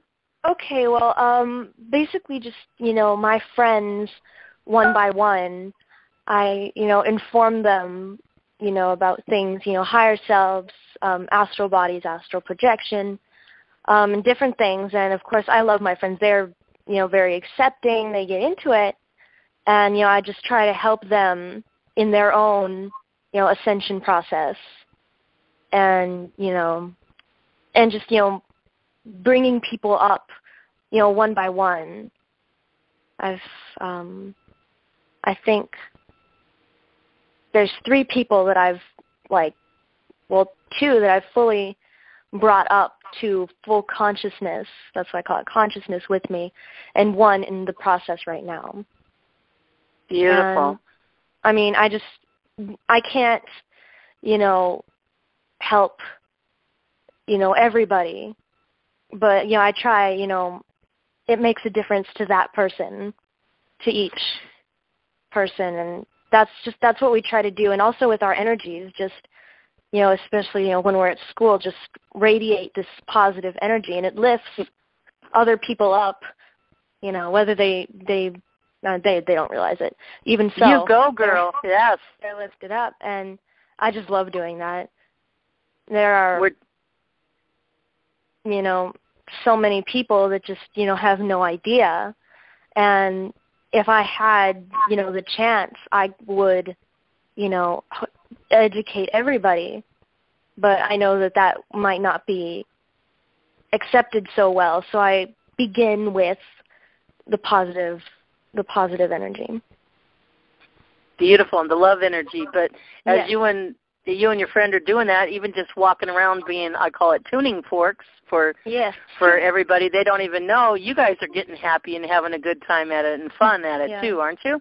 Yeah, we are. And go ahead. Oh no, like Tory said, yes, we lead, our own lives in the system, but I try my best not to, get caught up in that because it's just minuscule if you can see the whole picture, which you see. Yeah. And that's just what we've been trying to do. Just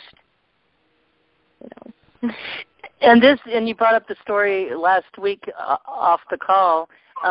Even you're not just doing that here on Earth. You're helping a race on another planet that has been downtrodden, kind of like us.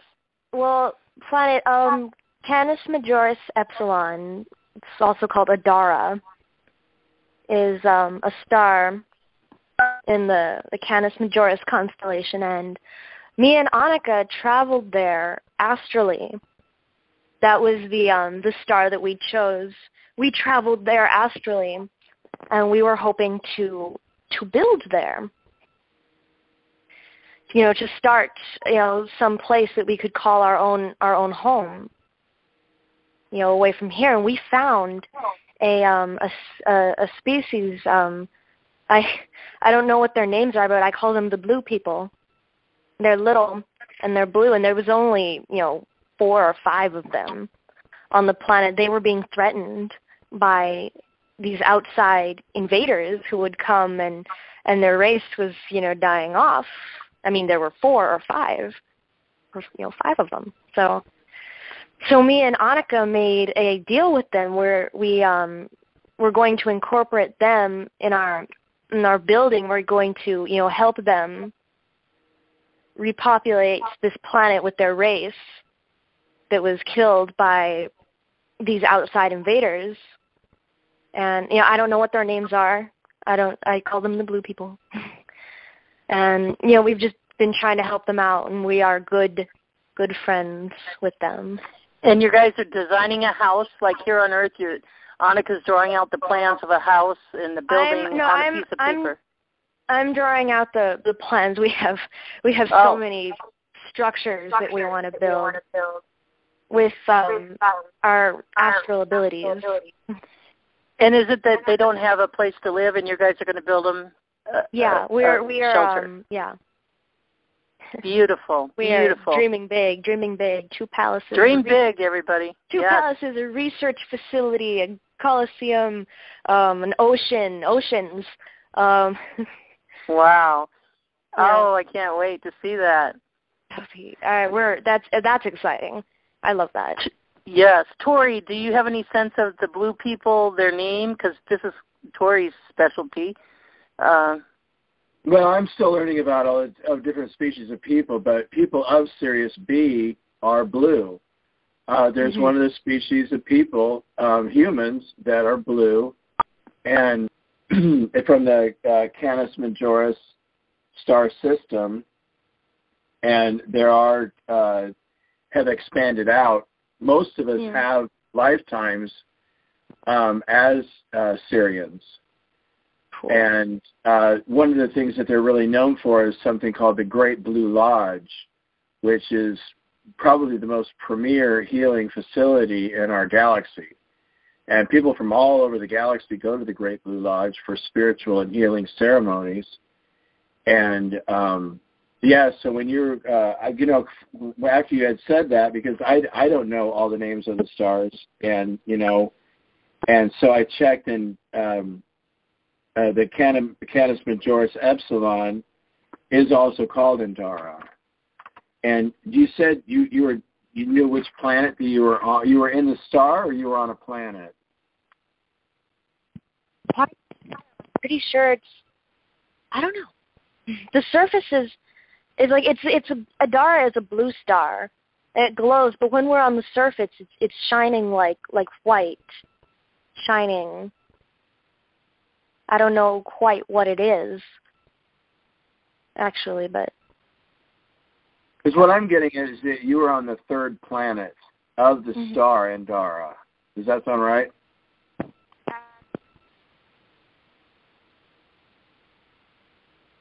Yeah.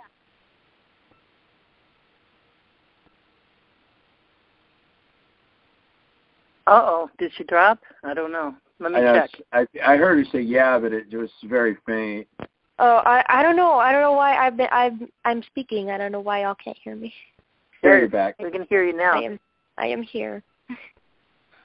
Okay. Wow. Did you hear Tori's question? What about the 3rd planet? Yeah, because you were saying you were on a planet. You were looking at the star, but you knew it was a blue star, but it kind of was like a light, a bluish white light. Yeah.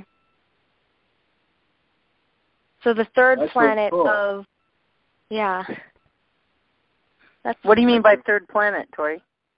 Well, what I was getting is that when she was describing her experience about traveling to this location, that the location she was at was the third planet of this star that she mentioned.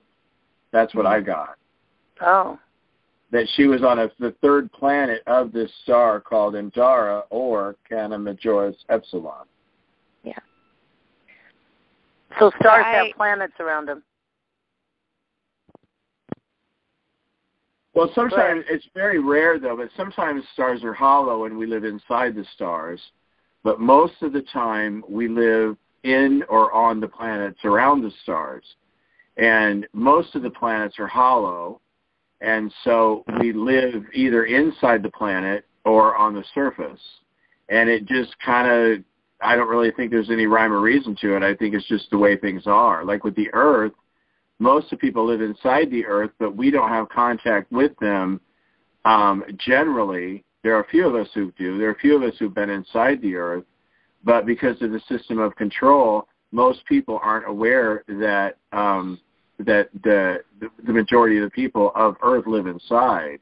Yeah. And this is most of the planets are not held in that same regard, but because of the surface humanity of this planet has been held in a system of darkness and control.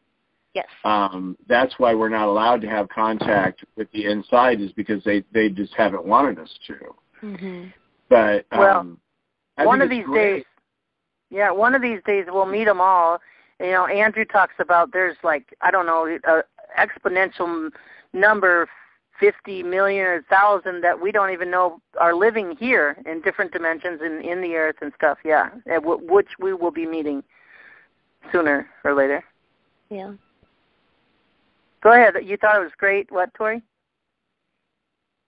Well, no, I think it's what Sydney and Annika, what they were saying about we used to say being the life of the party, so to speak, walking in, and that is the gift of being a starseed, and that is one of the primary purposes is just to lift everybody up and to help everybody feel that higher vibration. And I love that. I would say that Sydney and Annika are going to have wonderful, fantastic lives, and that they would really only have one enemy that could destroy that, and that would be ego. And that would be, going into an egoic. They don't really seem to either one of them have a big ego now, but that could be really the only thing that could destroy them. And then another way that could rear its ugly head would be for them to, because right now they're helping other people and they're doing really well, and you're doing great, Sydney. But one of the things that could come against you is if you go up to a person that really doesn't want help and try to teach them. And it's so much of a better place to just be and to be there and just to wait until people come to you and ask you for help. Because I don't really see that you have a problem with ego now, but that could be your only downfall. You know what I'm saying about going into a belief that you're all better than other people because of who you are. There's so many ways ego can rear a negative head, but I don't see any of that now. I mean, Go ahead. No, it's okay. Go ahead. I was going to say, and Tory, that goes for all of us. You're speaking to all of us, the ego thing. Yeah, because we all are powerful. And not just for Sydney and Annika, that ego stuff, what you just said, it goes for all of us. So that was a good piece of wisdom. Yeah. And life of the party, Sydney and Annika and Tory, I can't wait to meet you because we're going to have one heaven of a party. We're going to make it live, and we're going to have parties all over the world. Are you ready for it? Because I love parties. Yeah. Me too. Tory, go ahead. We're ready for some good times. And like I said... you went far away. Hmm? There you are. Go ahead. Oh, I am here. I'm sorry. the majority of the people around me, you know, don't want anything to do with any of this. And I guess partially, you know, in fear of, you know, the power that adults have over Annika and I, we keep it a secret. You know, we have our energy, you know, high and positive and stuff like that. And we can tell our closest friends, but at the same time, there's a limit to that. And, yeah. Yes. And I want to encourage you, the energy is coming in now. That's going to get easier and easier, and that's going to change. And that's for everybody, encouragement for everybody. I believe that'll change, but we're in this time now, and it's changing as we talk, where people will be more open, and they'll come to you and me and Tory and everybody. Exciting times. Yeah, you're doing it, girl. You're doing it, Tory, everybody. Now, if you guys have anything else to say, Tory and Sydney, I want to go to the questions from the audience. Just describe the specific question again and kind of how to, the specific of the question, Tory. And then when they ask, Sydney, I want Tory to answer, and then I want you, if you intuition anything that you want to put in there, whether it's for the question or the specific question or for the person, go ahead, feel free just to add, okay? Okay. Well, maybe they could put in who they want to ask first, and then if the other person wants to add something on, they could. Okay. Oh, okay. Is that okay with you, Sydney? Sure. It's okay with you then, Tory? Yeah. Okay, so if you guys have a specific question for Tory or for Sydney, then and I just want you to specify the kind of question that you like, Tory, so you can have it, you know, get it on the dot or whatever. You know, describe the specificity of the question, Tory. Okay, so yeah, just have when somebody calls the caller, just say what the question is and who they want to ask, and then if they want, they could have Sydney or me, the other person, if they want to add their 2 cents in at the end. How about that? Or how about if they don't even specify and they just ask the question, and Tory or Sydney, whoever gets something, just jump in, and then that other, and then, you know, like Tory, and then Sydney can jump in. You want to do it that way, or what do you guys think? I don't care. Well, I don't want it to be like a jumble of ideas all coming onto them at once, because we'll probably both have a response to whatever the question is. So okay. They should probably specify first. Okay. So what I'm asking you two is, you know, Tory, because you said that it has to be specific enough because you could answer a lot of stuff. Or how do we want to, like, set the rule for the question? Make it specific. How make it specific? You've told me before, Tory. Oh, if a person doesn't, you know if their question is specific enough, just ask the question and we can take it from there. Okay. Let me unlock the room. Hold on. So you can figure it out. Okay, star 6. Anybody with the question? I'm sure we got questions out there. Silence. Da, da, da, da, da, da. Come on, guys. Don't be shy. There's somebody. Hello? Hi. Hello, Diamond. How you doing today? Good, Johnny. Diamond, how are you doing today? And how everybody else is doing today.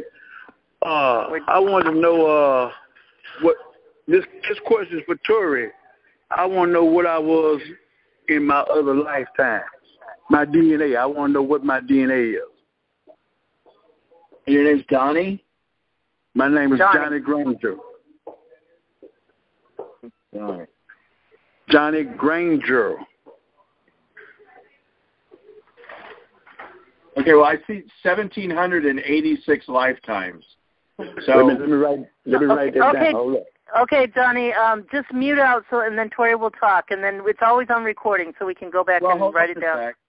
Hold on, because what I'm saying, you're saying who was I in another lifetime, What I'm saying is I can see 1,786 lifetimes. So do you have an inkling towards wanting to know, like, what do you say, who was I? Are you talking about careers or any specific careers or things you want to know about? Yeah, I want to know who was I and what kind of career have I had.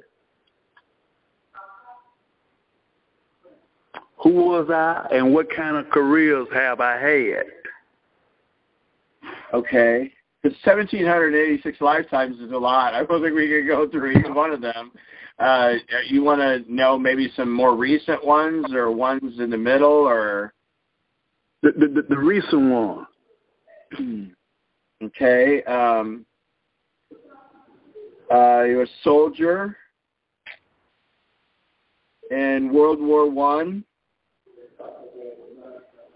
I. Going back a little more than that. You worked how about a vineyard? I was a what now? You worked in a vineyard in France. A vineyard, okay. Where they make turn the grapes into wine. Right. And that was in the 1700s. Let's see.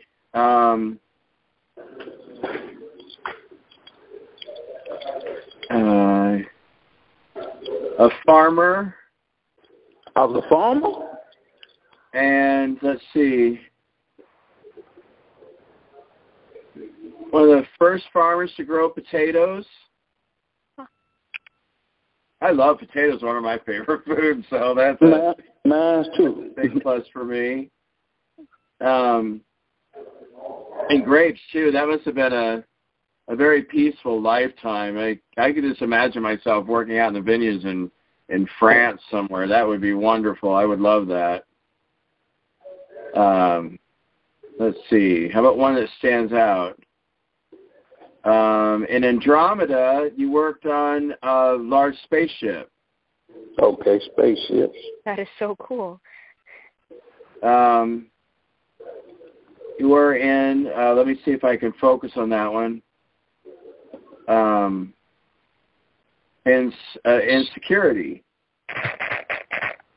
Did you ever watch Star Trek? Yes, sir.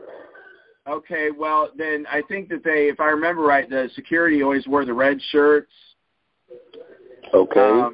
I'm seeing you had one lifetime in security on a big spaceship, 2 in communications. And 2 in communications. Then you're also in Procyon. What now? In the star system of Procyon. That just came up. And you were also Save the Lives. You say save lives?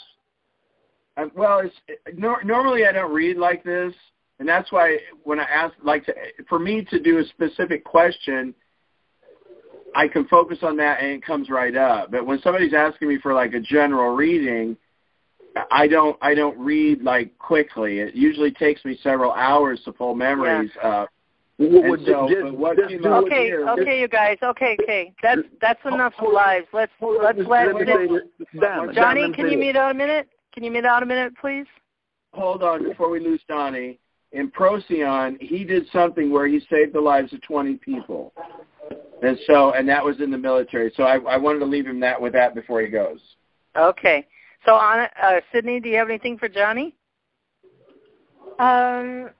Not really. I mean, I can't do nearly as much. That's okay. If you don't have anything that you intuitioned or saw, that's good. Just be honest. Okay. Thank you, Johnny. And I heard a lady too come in. All right. And Johnny, I'll help you send a Read My DNA to Tory. Okay, so you can get a full reading. All right. All right. Thank you very much, and thank you, Tory, and all y'all. Mm-hmm. Yes. Yeah, I heard a lady. To do I have, I think, 40 readings to do. And it's probably going to take me several weeks to do those readings. But Donnie, if you want a reading, just send me an email to readmydna all one word, lowercase, at Gmail, and I'd be happy to give you more details, of these past lives. But I think that's the one that really stood out, was when you lived in the Procyon star system. You were part of the military, and you did something that saved the lives of 20 men. That's what I wanted to hear. That's what I wanted to hear. Good. Great. Thank you. That's awesome. Okay, Tory? Okay. I have one for Tory and Sydney. Was I ever a diamond or a gem or a crystal? Well, it's funny you mentioned that, because the Andromeda Council just introduced us to people that are crystal people. And their DNA is, because most of us, we're like biological animals, the insectians, the reptilians, the humans. But these type of people, Dione, are crystal people. And so the rhinodyne. I got to know. I got that you are not a Dione. Yes to... okay, I'm not getting that word. I think, because this is, I think, what we're going from silicon. Okay, silicon-based person. So wait, I have to write that out. Silicon. But I think this is what's happening to us here on the Earth, is we're going from a carbon-based person to a silicon-based person. And I'm getting that that's what you were before. And over 90 of your lifetimes, Elizabeth, you are a silicon-based being. What I understand is we're going from silicon. A lot of beings are silicon, and we're turning into diamonds, like a diamond. The diamonds. We're coming out of that coal. What do you call it? Anyway. Yeah, well, that one makes thing I sense.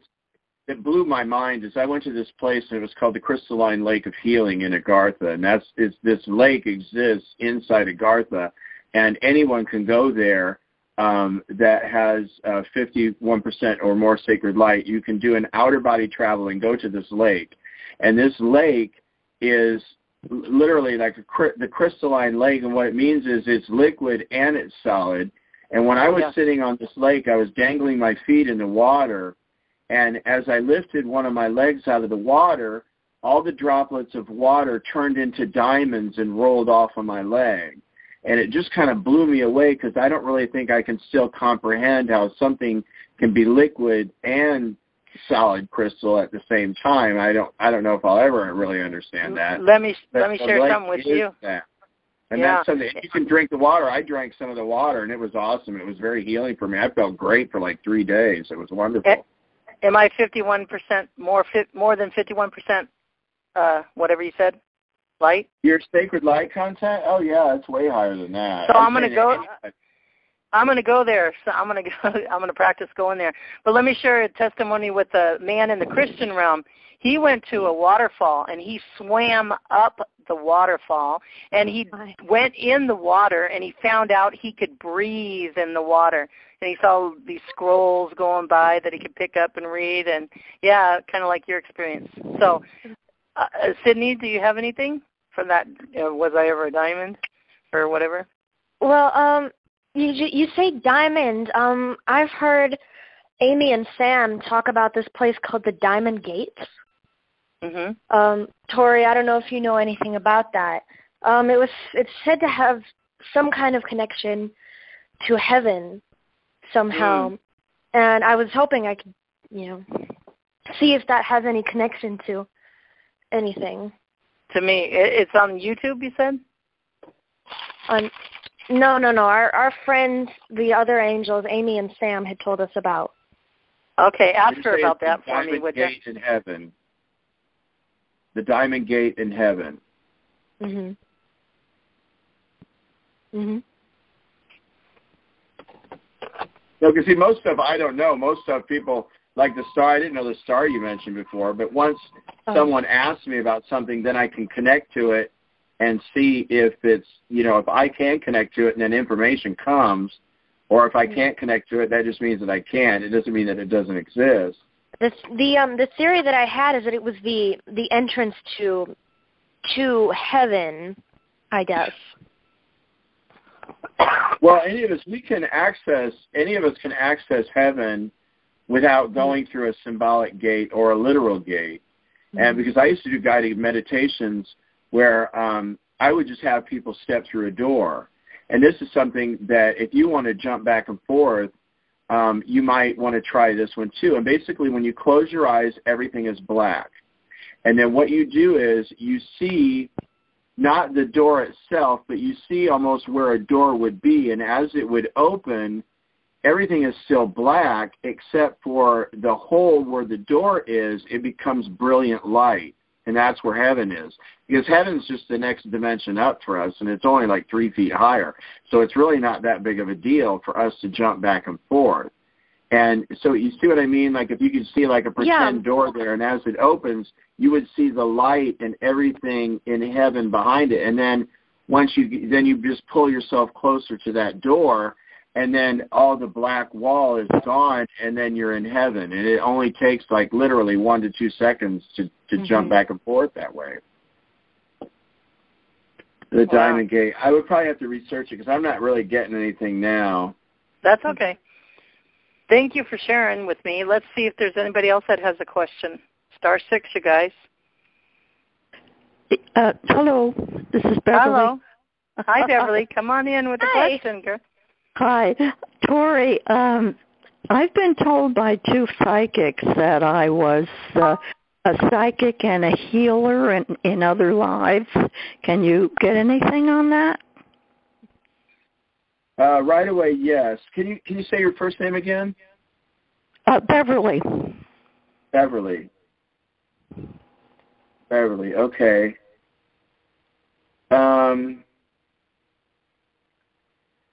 Okay, major psychic for the community in 3 recent lifetimes.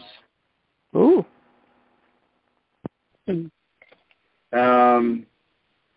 All Europe.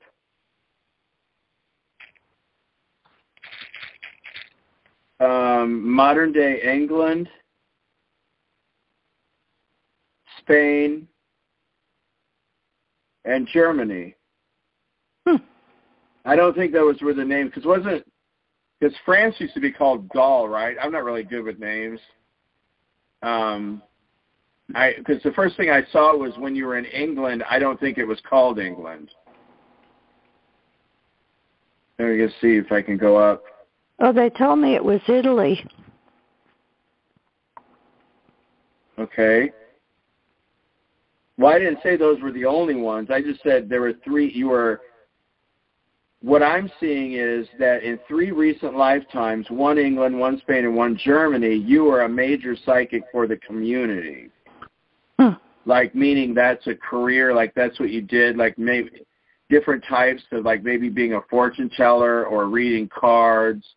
But in these 3 specific lifetimes, what I'm seeing is that you are a pillar in the community, and a lot of people would come to you with questions and stuff, and that was basically your lifetime career, was helping people of the community. And it was, yes, benevolent. Let's see. Let me just ask, okay, let me ask the question for you. How many times has Beverly been, and how many lifetimes has Beverly been a psychic? 312. Okay, so what I'm seeing is in 312 of your lifetimes, you were a psychic. Oh, it must have worn out. I must have worn it out. Okay. Well, see, that's a lot of times, like I've known people who were a doctor in like 50 lifetimes, and they don't really have anything to do with a medical career in this lifetime. And yeah, I understand that. They're all different lives that we have. I understand. Did you get anything on a healer? They said I was a healer. Yeah, because if we were the same thing in every lifetime, we wouldn't really learn anything. Okay, let's go on. Healer. How many lifetimes has Beverly been a healer? 118. a shaman in Pleon, herbal healer in Taygeta, Planet Era, herbal, and then also herbal a lot of lifetimes, because a lot of tribal lifetimes where you were herbal healer for the tribes. Oh, I was an Indian? Yeah. American Indian? No, I'm talking about a long, long time ago in the Pleiades. Oh, okay. And because a lot of, I would say, I don't know if all Indian, indigenous, native native people that we want to, whatever word you want to use for Indians, not Indians from India, because the Indians from India are from a star system, Dischubba, or Delta Scorpio, and that's where the Indian species and language comes from here, but that's Indians of India. Right. I'm talking about, like, there's a Cherokee star in the Pleiades. There's Lakota and Maya, and Olmec. I have a great-great-grandmother who was a Lakota Indian. And, well, see, Lakota Indians are from the star system Lakota in the Pleiades. Mm-hmm. And Mayans are from the Mayan star. Cherokee Indians are from the star system Cherokee. But see, that it gets tricky because we can have lifetimes in star systems and then not think that we're Indian now, you know, because I met a woman recently who had 18 Indian lineage in her lifetime, and she wasn't Indian now. Mm-hmm. And so it's kind of like what I see is we kind of sample off the menu and say, okay, well, I want to go to this star system and be this person, and then I want to go to this other star system and be that person over there. And so, you know, that's how we learn and we go, because if we just stayed in heaven all the time, we can't really learn as well in perfection as we can in living our lifetime, you know, because we don't have any pain and suffering. So we could go sit in a library in heaven, like at the Hall of Research, and learn about other people's lifetimes. But really, until you experience it yourself, you know what I mean? It's not the same learning in the same way. Right. But back to you. We're here for to change and learn. Yeah, so I say 118 lifetimes overall as a healer or doing healing work, and shaman came up right away, and then herbal healer came up. What about energy? Energy healer in 17 lifetimes. Now, you wanted to ask something about your immediate past here on Earth? Oh, did you get something on that? Sure. Well, I thought you said something, you were asking about something like one of your immediate lifetimes past on Earth. It's about being an Indian? I forgot. I guess I forgot too. Okay. But your question was about being a healer and about being a psychic. Right. Yeah, and then, you have a major history in both. Oh, wow. Thank you. Oh, I know what it was. You said something about Italy. You wanted to look at Italy. Yeah, well, that's where they both said that these are two people that didn't even know each other, but they both said I was a psychic in Italy. How many lifetimes in Italy? I see 3 Italian lifetimes. And you were both psychic and healer in those lifetimes. Wow. Okay. Oh, well, thank you, Tory. Yeah. That was wonderful. Thank you very much. Oh, you're welcome. One was during the Roman times, and the other 2 were prior to that. I'm sorry, I didn't catch that. Well, when I was looking at Italy, this is like a never-ending thing for me. If I had a life, I could just do this all day because it's so fascinating. But what had come up was one of your lifetimes that you were both a healer and psychic in Italy was during Rome. And then the other 2 lifetimes were prior to that, before Rome, but in Italy, but prior to the Roman Empire. Oh, okay. And Sydney, any thoughts you want to share with Bev before she goes? Even thoughts that you had when you're hearing Tory?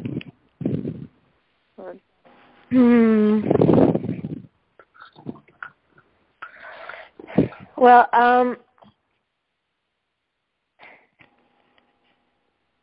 I mean, like I said before, I'm not too good at, seeing.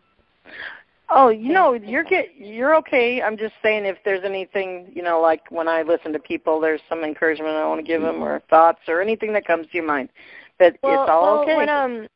When Tory was speaking, the number 3 came into mind, and then later he said something about 3. I don't quite know. That was the closest I got to anything, though. Cool. Okay, that's fine, Sydney. Thanks. I'm sorry.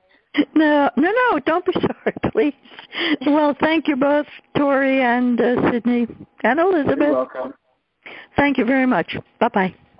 And Bev, the number 3 to me means wholeness, WHOLENESS.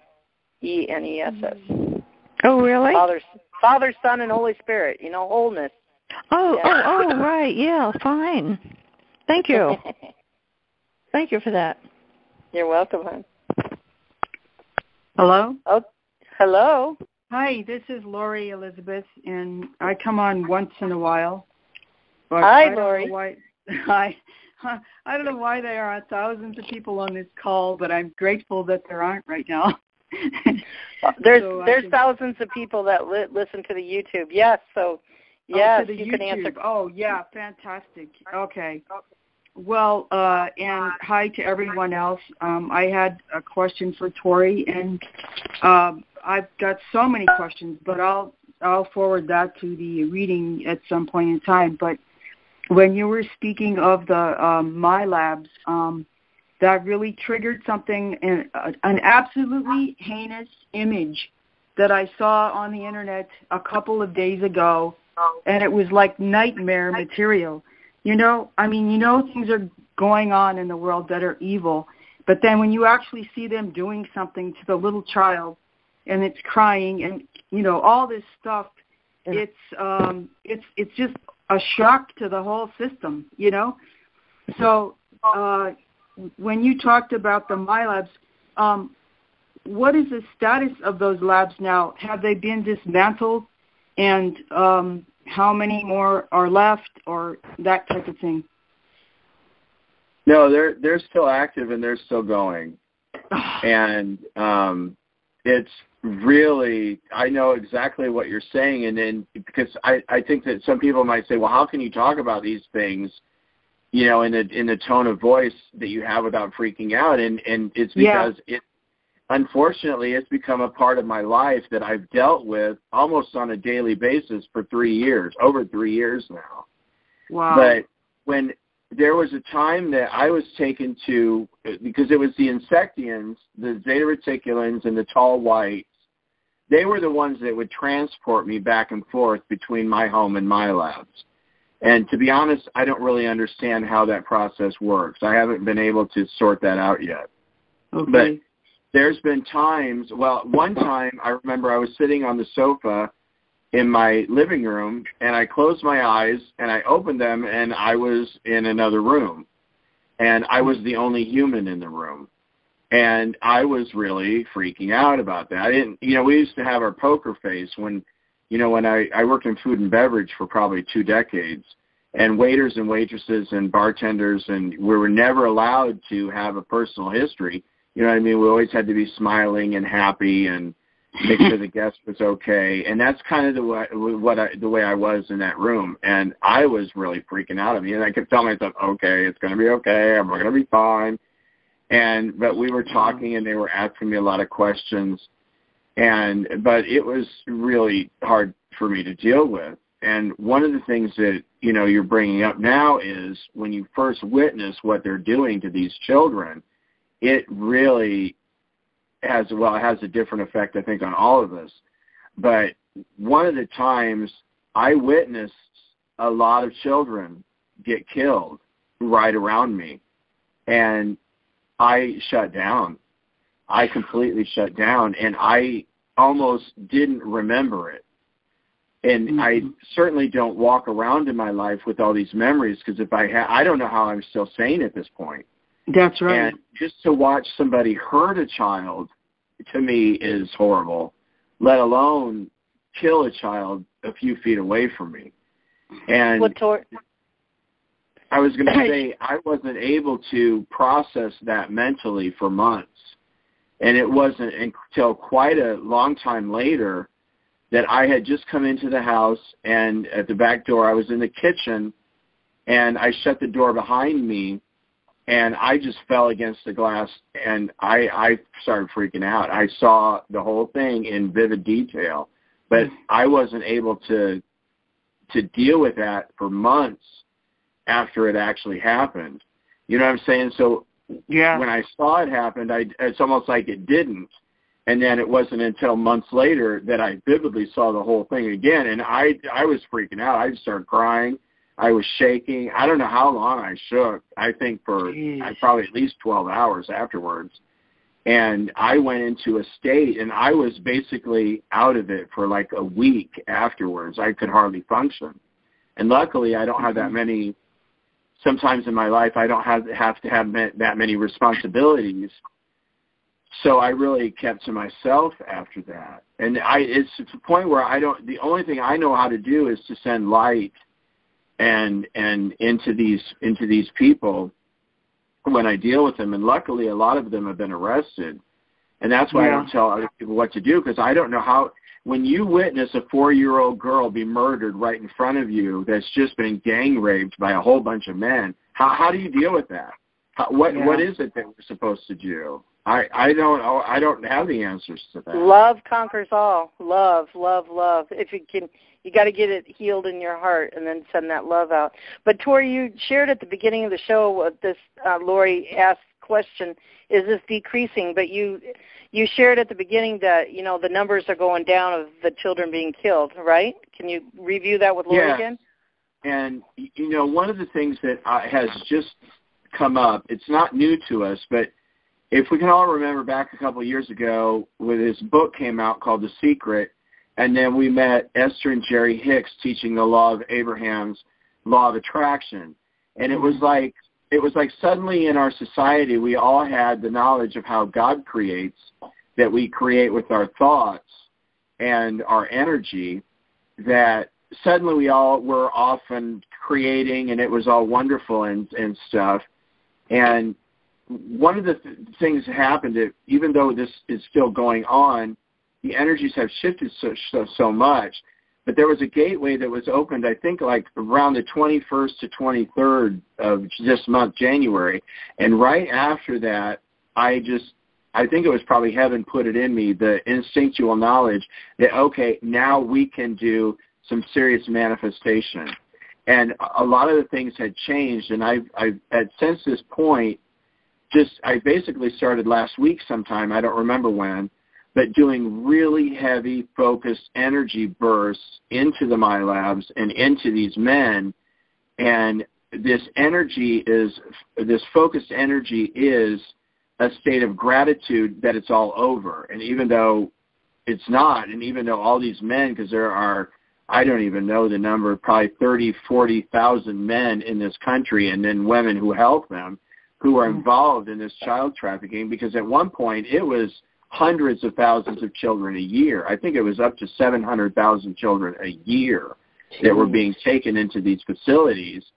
But now the numbers have really dropped, and that's what I'm focusing on now, because like this weekend, it was only 70-something children, and I could check again once if I could calm down to pull up the number of DNA of children being held in MyLabs this weekend. 70. I'm getting 71 right now. Yeah, I think you said 71. Yeah. But it's still a lot. I mean, can you imagine? Because this is literally, there are 71 children right now in the United States of America in these underground facilities that are strapped down to these table beds that are going to be gang raped today and then murdered later tonight.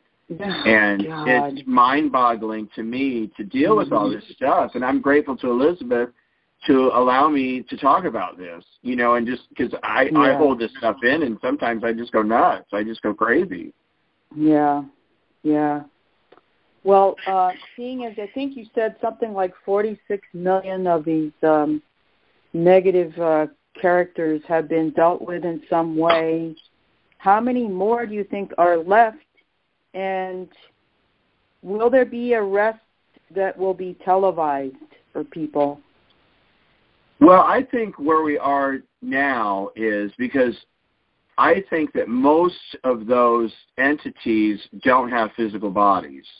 Okay. The vast majority of these 46 million entities were ones like Satan and Lucifer that don't have physical bodies.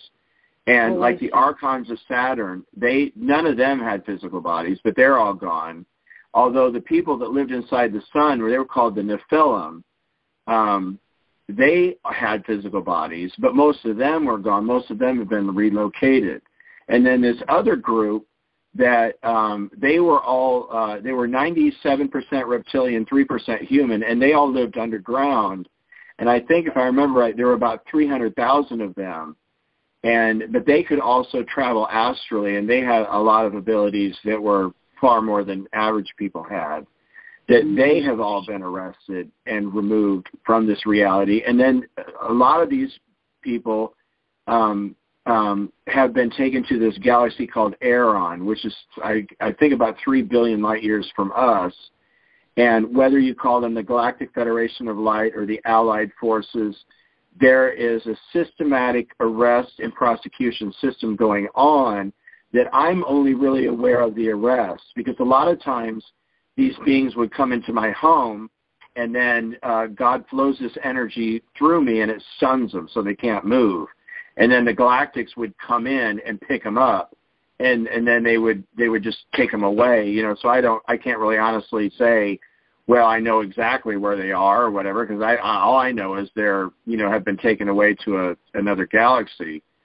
But there is a systematic thing going on right now, but I'm sorry, to go back to your question was, where are we right now? And I really think that we are at the threshold where we're going to see this physical, because a lot of these reptilian human blends, like the Bushes, the Cheneys, the Clintons, the Obamas, and the Windsors, I mean, this woman everybody calls Queen Elizabeth, she has been murdering children for years and drinking their blood and doing this stuff. And she has a physical body, but it's not just heaven is coming to fix everything for us.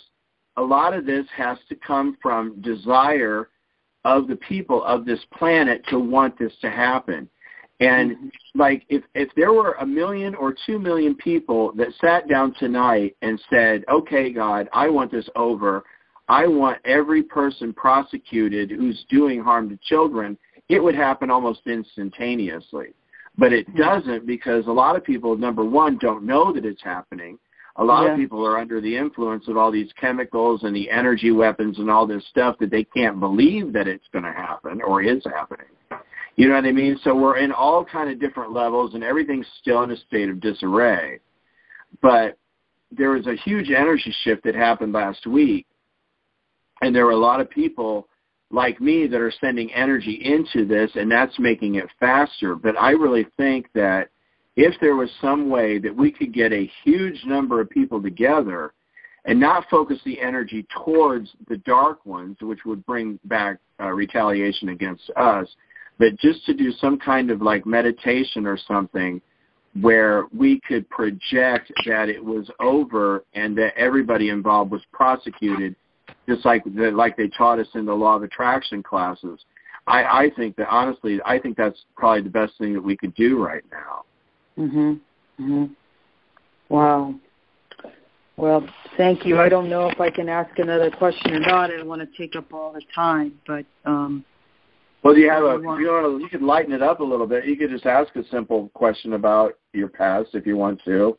Oh, I know. It's funny. I really want to have questions answered about me personally, but I'm always thinking much bigger, So I tend to do that instead. But I'd like to learn all of that. But one thing that kind of nags at me and kind of rubs me both positively and negatively is this subject of the light chambers. When I first heard about them, I was ecstatic because I was in this lifetime like a fitness model and an athlete and all of these things. And I went under surgery, and it just wrecked my body completely. And so for 15 years, I haven't even put on a pair of shorts. And so I'm thinking, oh, my God, there's something that can restore me, and I don't have to go under surgery again. And so I was all very excited about it. But then I hear, on the other hand, no, you don't want to go into those light chambers because they could suck out your soul. They could do whatever they want with you, and you should just wait for the whole change in consciousness or whatever that's going to happen, this big shift, and then that is going to naturally restore our body. And I don't know if that means that we're going to these crystalline bodies, and so the DNA will be repaired or whatever it is that makes your body the physical shape that it should be. So I have a lot of questions regarding all of that, and Well, I think the best thing I can give you right now is, because number one, I don't know the future, and I don't, there's most everything that's going on, I don't know, and heaven won't tell me, because I have a big mouth and I don't want to tell everybody. But what I can tell you, Lori, right now is that a lot of these feelings you're having of the overview of wanting to help other people is because you've had 56 lifetimes where you were a full-fledged member of the Galactic Federation of Light.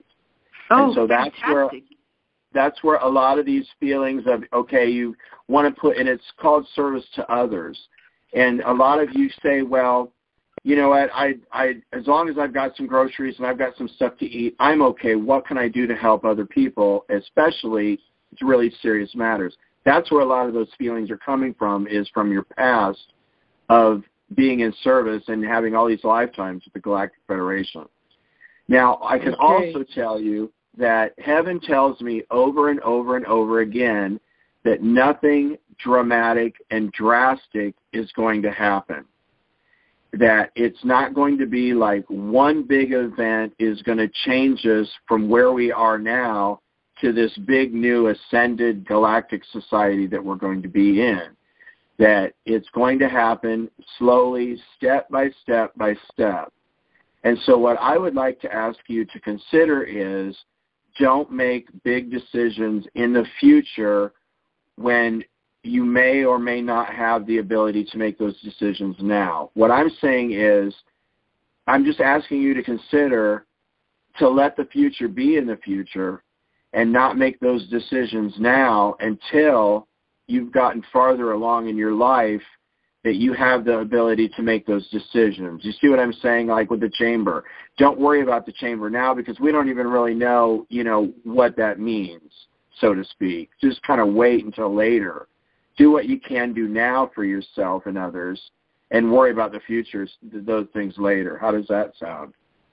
Yeah, so that sounds right, and I'll just keep doing what I've been doing, basically. It's just, I've got plenty of things going on in my life that are very fulfilling, and I'll just keep up with that, and I've been having to deliberately have shifted my focus away from the body, which is not a bad thing at all. It's just that I don't feel really complete because I'm like this person existing in a body, but I'm not the body. Well, it's hard. You know what? I can relate to that because I was always called a pretty boy. And, as a bartender, I would have people just stop by in the I had like thousands of friends. And I went through I had 3 fatal illnesses listed as terminal illnesses. and I lost a huge amount of bone in my face. And so I can relate to you when you say, well, you were a fitness model and this and that, and now your body's all changed. I can really relate to that loss. But yeah, you're absolutely right that you're not the physical body, the beautiful one or the one after surgeries. You are the wonderful, beautiful, created, the soul created by God in that body. And you know what I mean? It's you would just have to let the past go. But your beauty and my beauty wasn't in the physical bodies that we had. Our beauty is in what we are now, and we have always been. That's right. But I was just hoping, because I had swung so much to the other side, to the soul side of things, that maybe I could come back to the middle and there could be a balance. But if there's a crystalline body, I don't know what it means to have a crystalline body, for one thing. Does that mean you can reach right in and... I don't know. Well, actually, that's something that I'm sorry. Just sometimes I go to mention someone's name, and Sydney had pointed that out earlier about these visions and the connections that she's making, because she had brought up the point of she knows that she had a lifetime, that she lived way longer than 100 years. And I know that many of the star systems that we've lived in our past that we don't really remember now, that we've also had these crystalline bodies that we lived so much longer than, and I met this woman that lives in Agartha, and I think her title is High Priestess.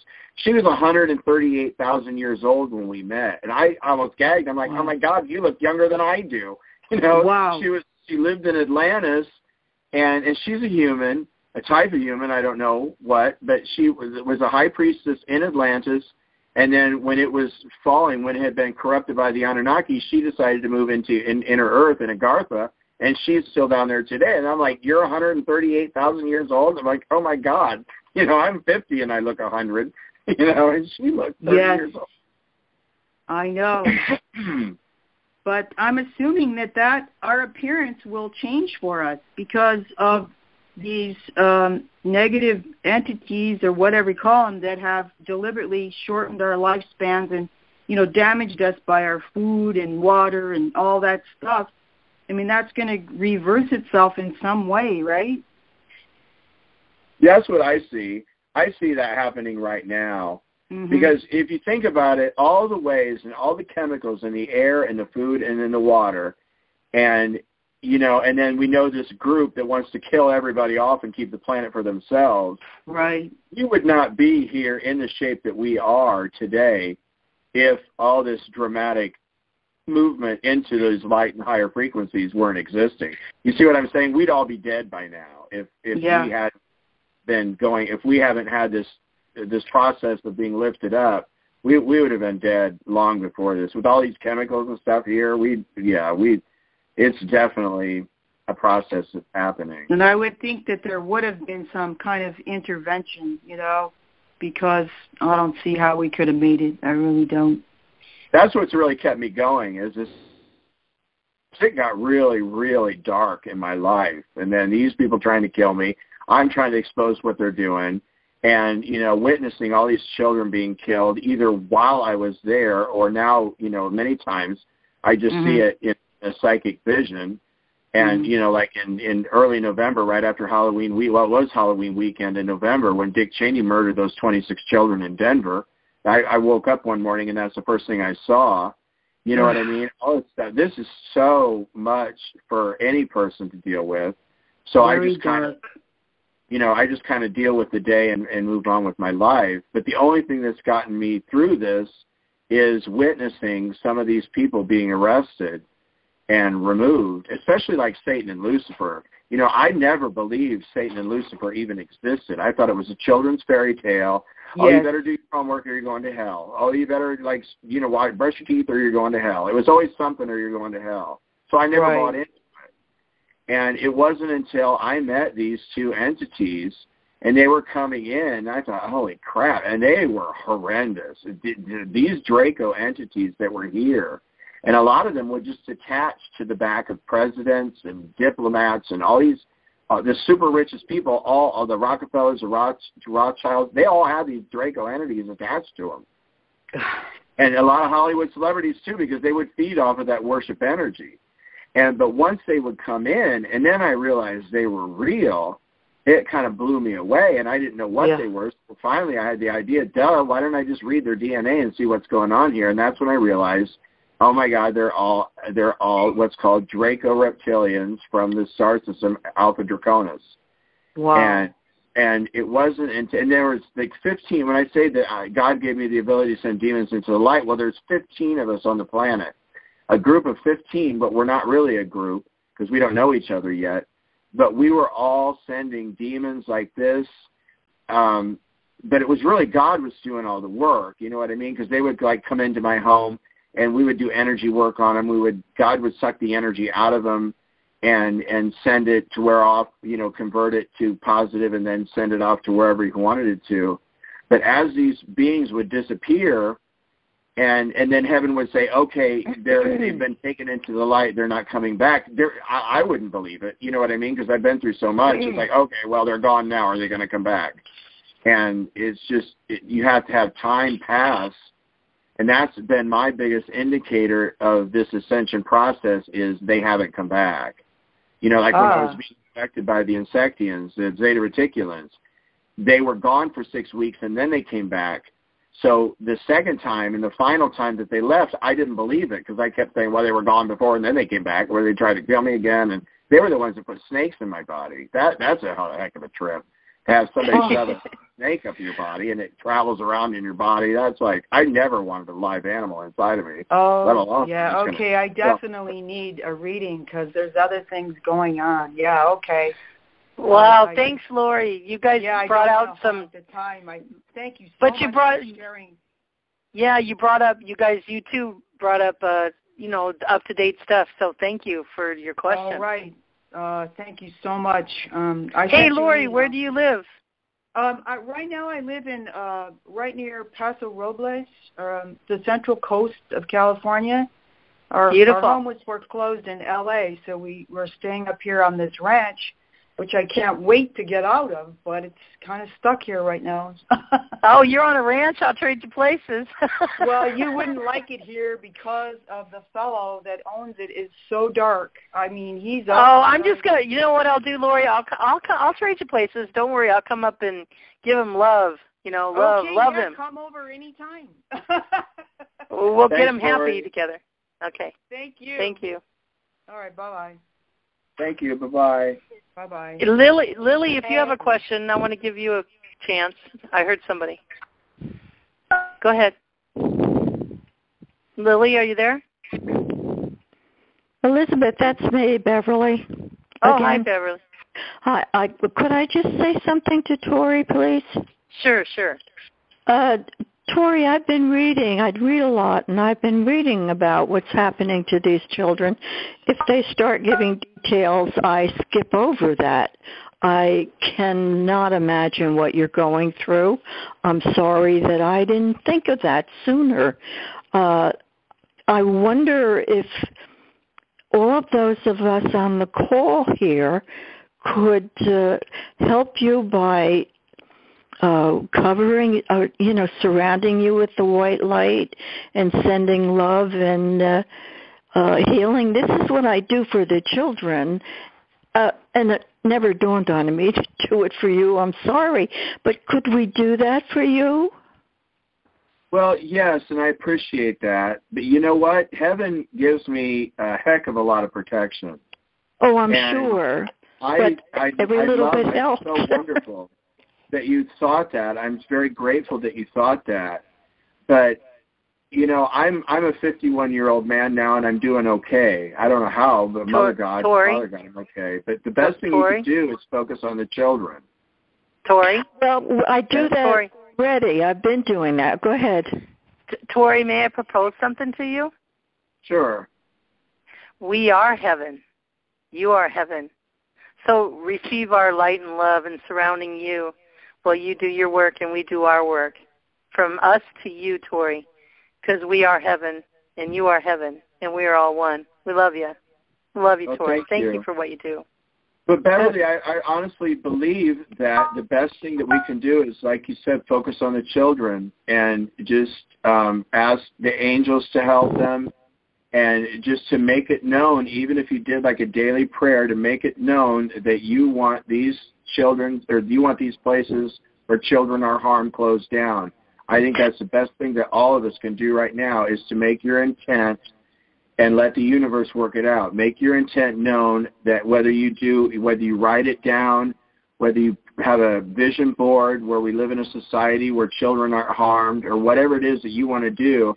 But I believe the best thing we can do is to make a daily prayer or affirmation that we want these places closed down, and we want the men who rape and murder children removed from our society. Well, I'll add that to it, but I do every night I pray for the children and sometimes send the Ho'oponopono. But I think you need it too, and I don't know. I just think that it would be a good. My heart goes out to you. I can just not imagine. I know what it does to me to know these things, but it's not going to, Elizabeth, help me.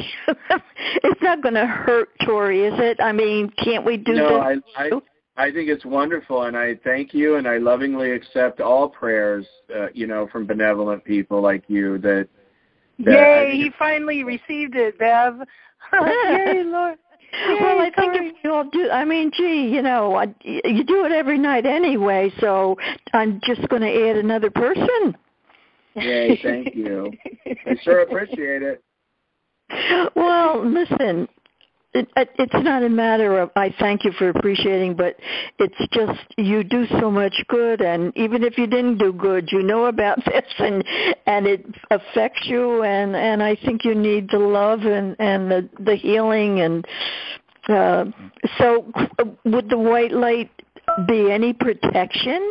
I mean, usually if I'm surrounding someone in white light, I'm asking for protection for them. Well, that's wonderful. That's one of the first ones 20 years ago. That's one of the first ones that I started working with. And I started surrounding everybody with the white light of the Holy Spirit, and I love it. And, okay. Well, I'm going to do that, and I'm going to plug out now. Thank you, dear. I love you. Sydney, are you still with us? Yes, I am. Okay. I want to see if Lily, are you listening? I know she's on. I think she's on. I'm sure she's on. Lily Diamond. Okay. So, Sydney, share some thoughts with us as you're hearing all this, everything. Any thoughts? No, it's just so much to try to comprehend that all these things are happening, and if there's anything that I can do to help, just say it. Me and Monica, we will. I would say the best thing that you guys can do is to just be yourself. And this was what I was trying to say before about, you've got your life and you've got other things, to deal with on the physical level. But really the best thing that you can do for us on this planet is to be yourself and to hold your vibration. Because I've seen in people like you before, they start looking into things like we're talking about today, and it just absolutely completely freaks them out.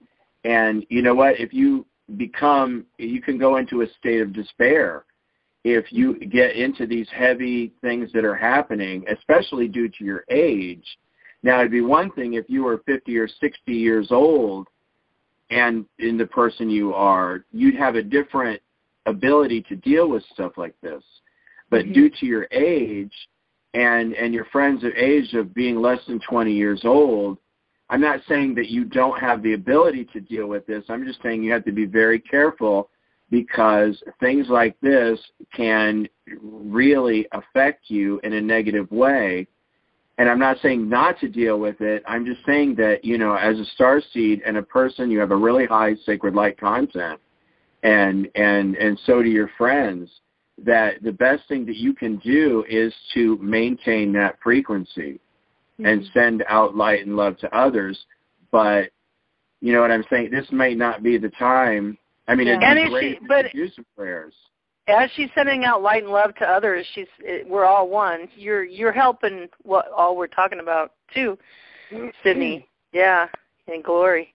And you got to remember, Tory, they're remembering their past lives, so they're not just teenagers here on the earth. Their past lives are coming in to be whole. Yeah. I know that. As you know, we look back and her DNA is over 6 million years old. And I believe our souls are eternal. So she's been human for 6 million years.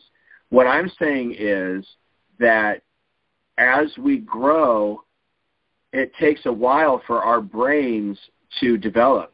And our scientists and doctors have shown us that we go through major, I think one of them is at 7 years old, and another one maybe around 12 years old, and then another is when we're a teenager, and then another one is when we're about 25 years old.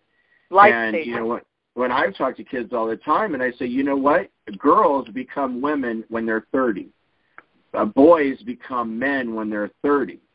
And we go through this process when we're about 30 years old, that's really when we become an adult. And so what I'm saying to Sydney and her friends is, yes, it's okay if you want to deal with these very serious adult issues, but you just have to be careful and protect yourself, because when you're dealing with adult issues as a child, they can severely traumatize you, and you can get really damaged. You just have to, protect yourself and ask for guidance and go into this like you're walking on water, walking on thin ice. You know what I'm saying? Because if you dove right into some of these really heavy, serious issues, you could be scarred from that, and you could get personal damage, and we don't want that. We want you're like backtracking then, backpedaling. Yeah, good advice, Tory. Yeah. Thank you. Thank you for being here, too. You really brought things up. Let's see. I heard Lily. Are you here now? *6. It takes a minute for her to *6. Lily. I heard her come in then we started talking again. Okay, you guys want to take another question, or are we done for today, or what do you think, you guys? Well, I have another engagement this afternoon, and so I'm going to have to. I could probably do, if somebody wanted my advice, I could probably do one more thing, but I'm going to probably have to wrap it up for the day. Okay, let's do one more question if anybody else wants to come in, *6, and then I'll have Sydney. Then I'll have Sydney and Tory just give us some words of wisdom from their heart. Hello, how are you? Hello, can you hear me? Yes, I can hear you. Well, hello, everybody. This is the first time I've been on your call, and I have a couple quick questions. My name is Catherine. Oh, Catherine, where are you from? I'm from Wyoming. Wyoming. Go ahead, my dear. Okay. Well, they mentioned age a few minutes ago, so I'll just let you know I'm 76 years old, and I don't understand why evil is even allowed. And then also I would like to have a little information on my history and my DNA, and I thank you for that.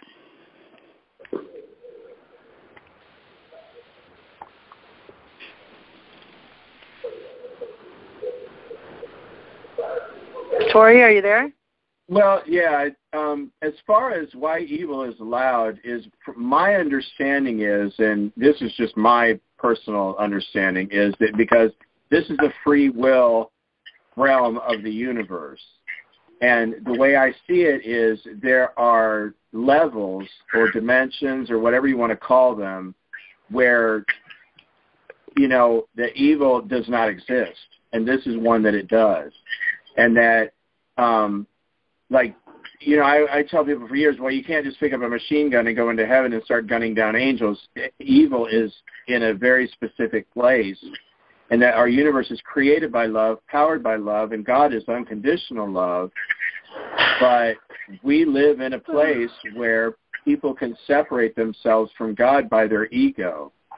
And that's when they do that, that's when all kinds of bad things happen, because they put their own selfish desires above anything else. And once you're separated from God by ego, that's it. All this stuff happens.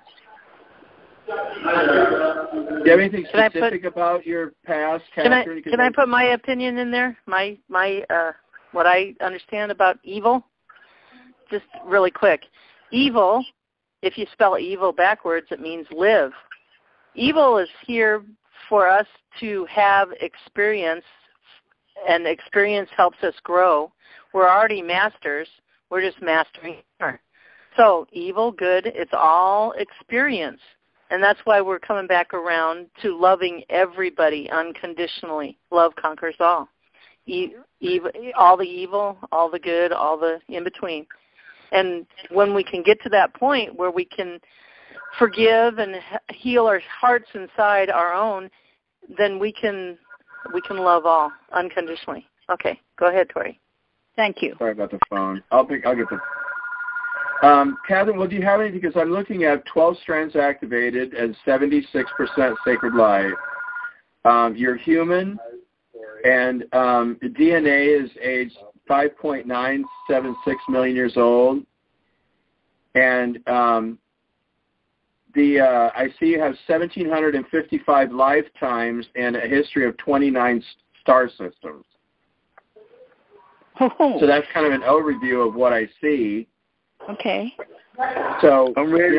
Most of us, almost all of us, have between 20 and 30 star systems in our past. Okay. But we just don't remember any of them. We can remember if we try. And that's one of the biggest reasons I do these DNA readings, is just to help people awaken their past, because we have a huge, amazing past just in this galaxy over the past few million years, and then our souls are eternal, so we don't even know, how, okay. You know what I'm saying? There's just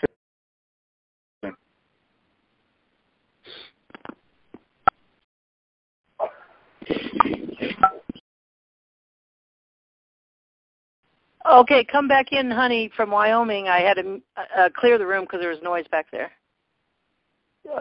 Gal from Wyoming, star 6 to come back in. I'm back in, thank you. You're welcome. Okay, so do you have anything specific about your past? Well, what did you say about my DNA? How many strands are active? Or you have currently 12 strands of DNA active at 76% sacred light, and your DNA is aged 5.976 million years old.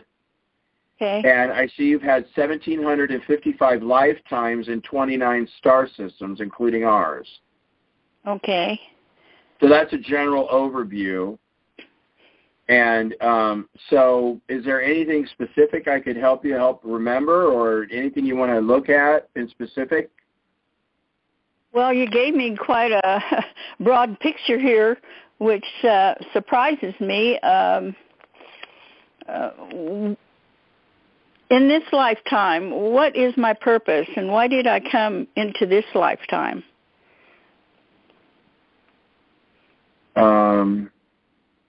Well, good generally, question.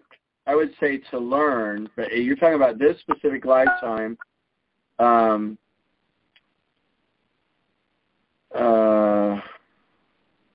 come in to learn. See, that's I don't know if I could answer that question. Okay. Especially kind of on the spot. That's the kind of question I like. Because a lot of times when I'm reading someone's DNA and they have a question like that, I'll ask the universe and then I'll let it go. And because normally I start reading someone at night and then finish the next day, but a lot of times that's something I let go, and then several hours later, an answer will come up. And so, but what is your purpose in this lifetime?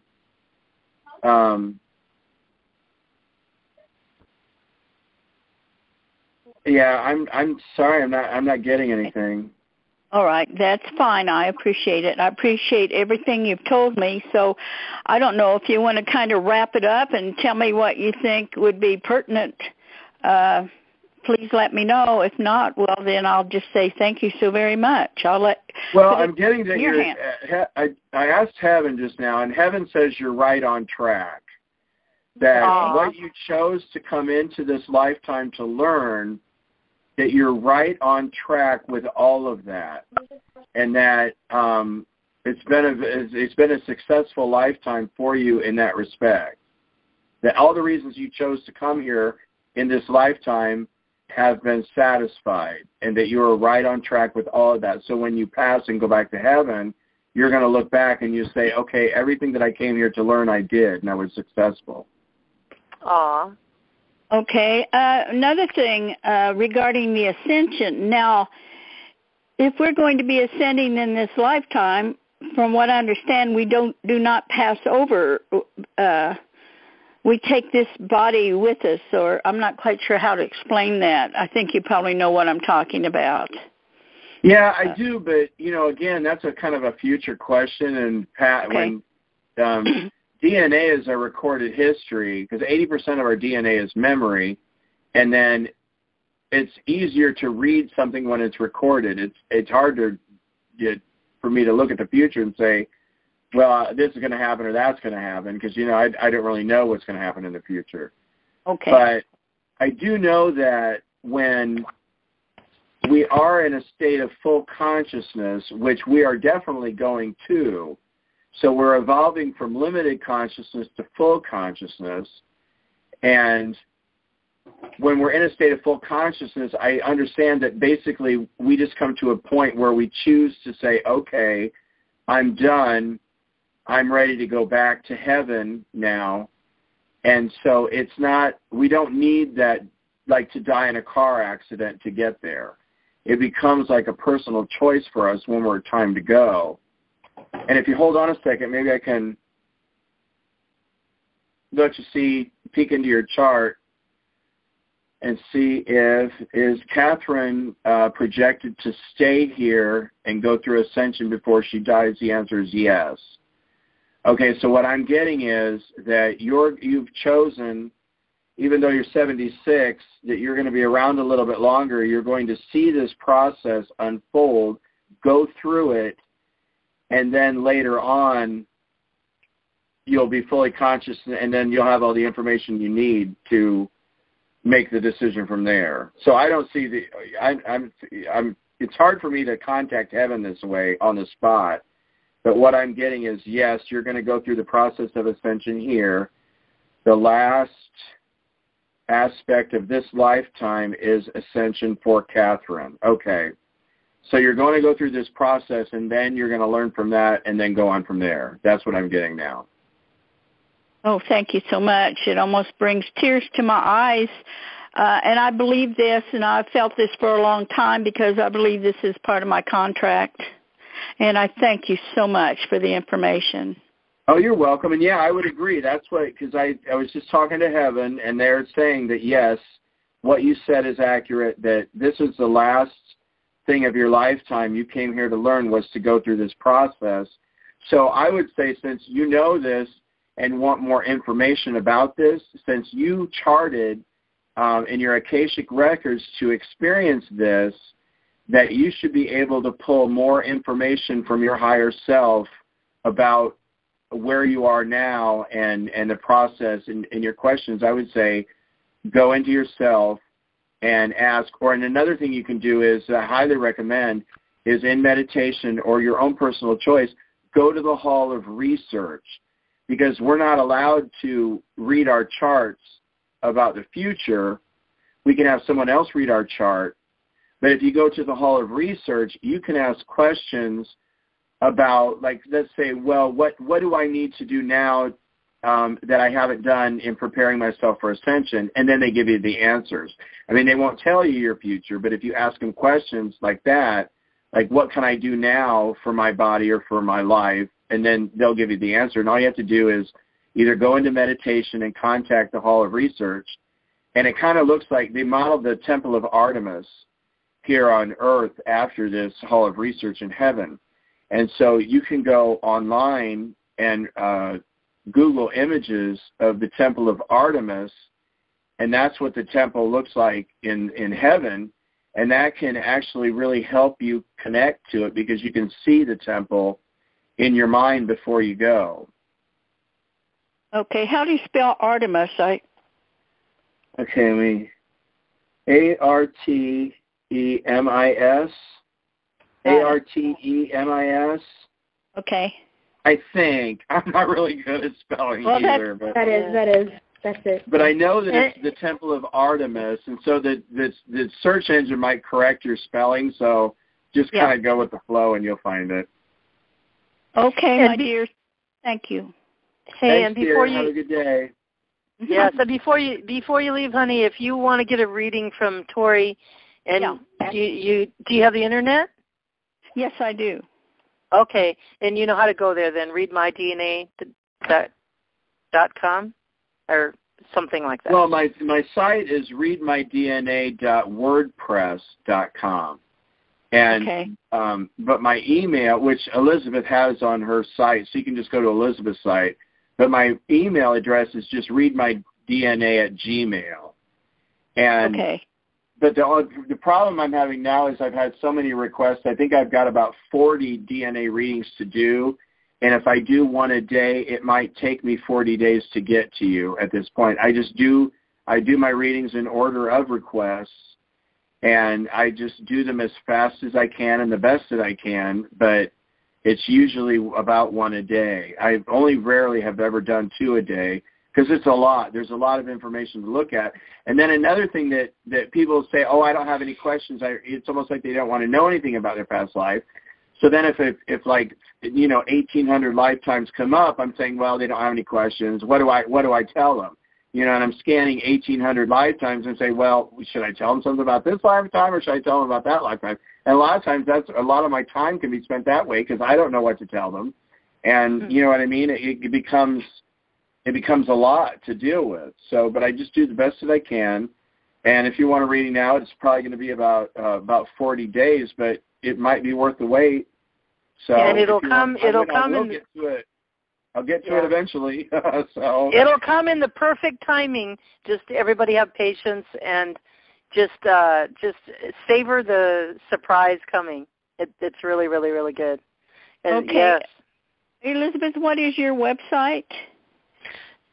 Diamonds with an S forever 31.blog blog spot spot.com. Thank you. So you got it? Okay. Yeah. And I want to tell everybody at this time, like Johnny and anybody else that doesn't have an internet and you want to send a DNA reading to Tory or need help through the internet, you can call me. Here's my number, 612-715-8314, and I'll help you. 612-715-8314. Okay, and can I say something to Elizabeth? Sure. A really easy way to also get a hold of you is to find you on YouTube. Oh, message me on YouTube or I'm on Facebook or TSC. Because you can go to YouTube and you have your site, the name of your daily blog, you have that on YouTube. Can't you just access it through there too? And I have an email too. That's diamondsforever31@yahoo.com. Yeah. So Tory, I have a thought, Tory, and then Sydney too. Hopefully she's still there. Tory, I want to have you back, if you will, for another show, maybe the end of March. And my idea, Tory, is between me and you, we'll come up with one question that everybody you could answer one question for everybody that will encourage them at that point in time when we do the call into continuing their walk through this golden age. What do you think about that idea?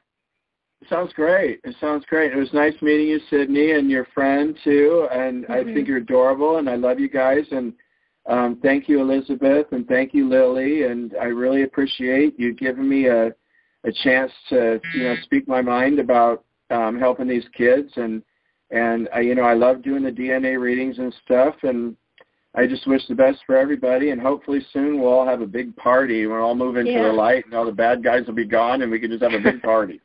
I can't wait. Yeah. And Tory, did you get everything? Just get everything out you wanted to? Before you go. So I'm glad you got that. Yeah, because I just wanted to give people an overview of what's going on. I don't want to go into most of the dark stuff. Yes. I put on Before It's News. I've written several incident reports that I posted on this site called beforeitsnews.com, and that's where I put the real heavy stuff. And then also I make a lot of comments on YouTube, but I don't like to criticize benevolent people in public. Only the dark entities, and usually only the ones that are doing harm to others. And so, I love if you so much, anybody wants Tory. to read anything, it's under my other name, Muscle Tory, MUSCLTORY. All my articles on Before It's News are under Muscle Tory. Well, they have my real name too. And then also, if people want to just look at me, I'm on Instagram. I wasn't able to get you a picture, Elizabeth, but if you go to Instagram.com/MUSCLTORY, you can see my photos there of myself. And but it's just basically Muscle Tory with no E. Cool. And thanks again. I love you all very much. Thanks for having me on.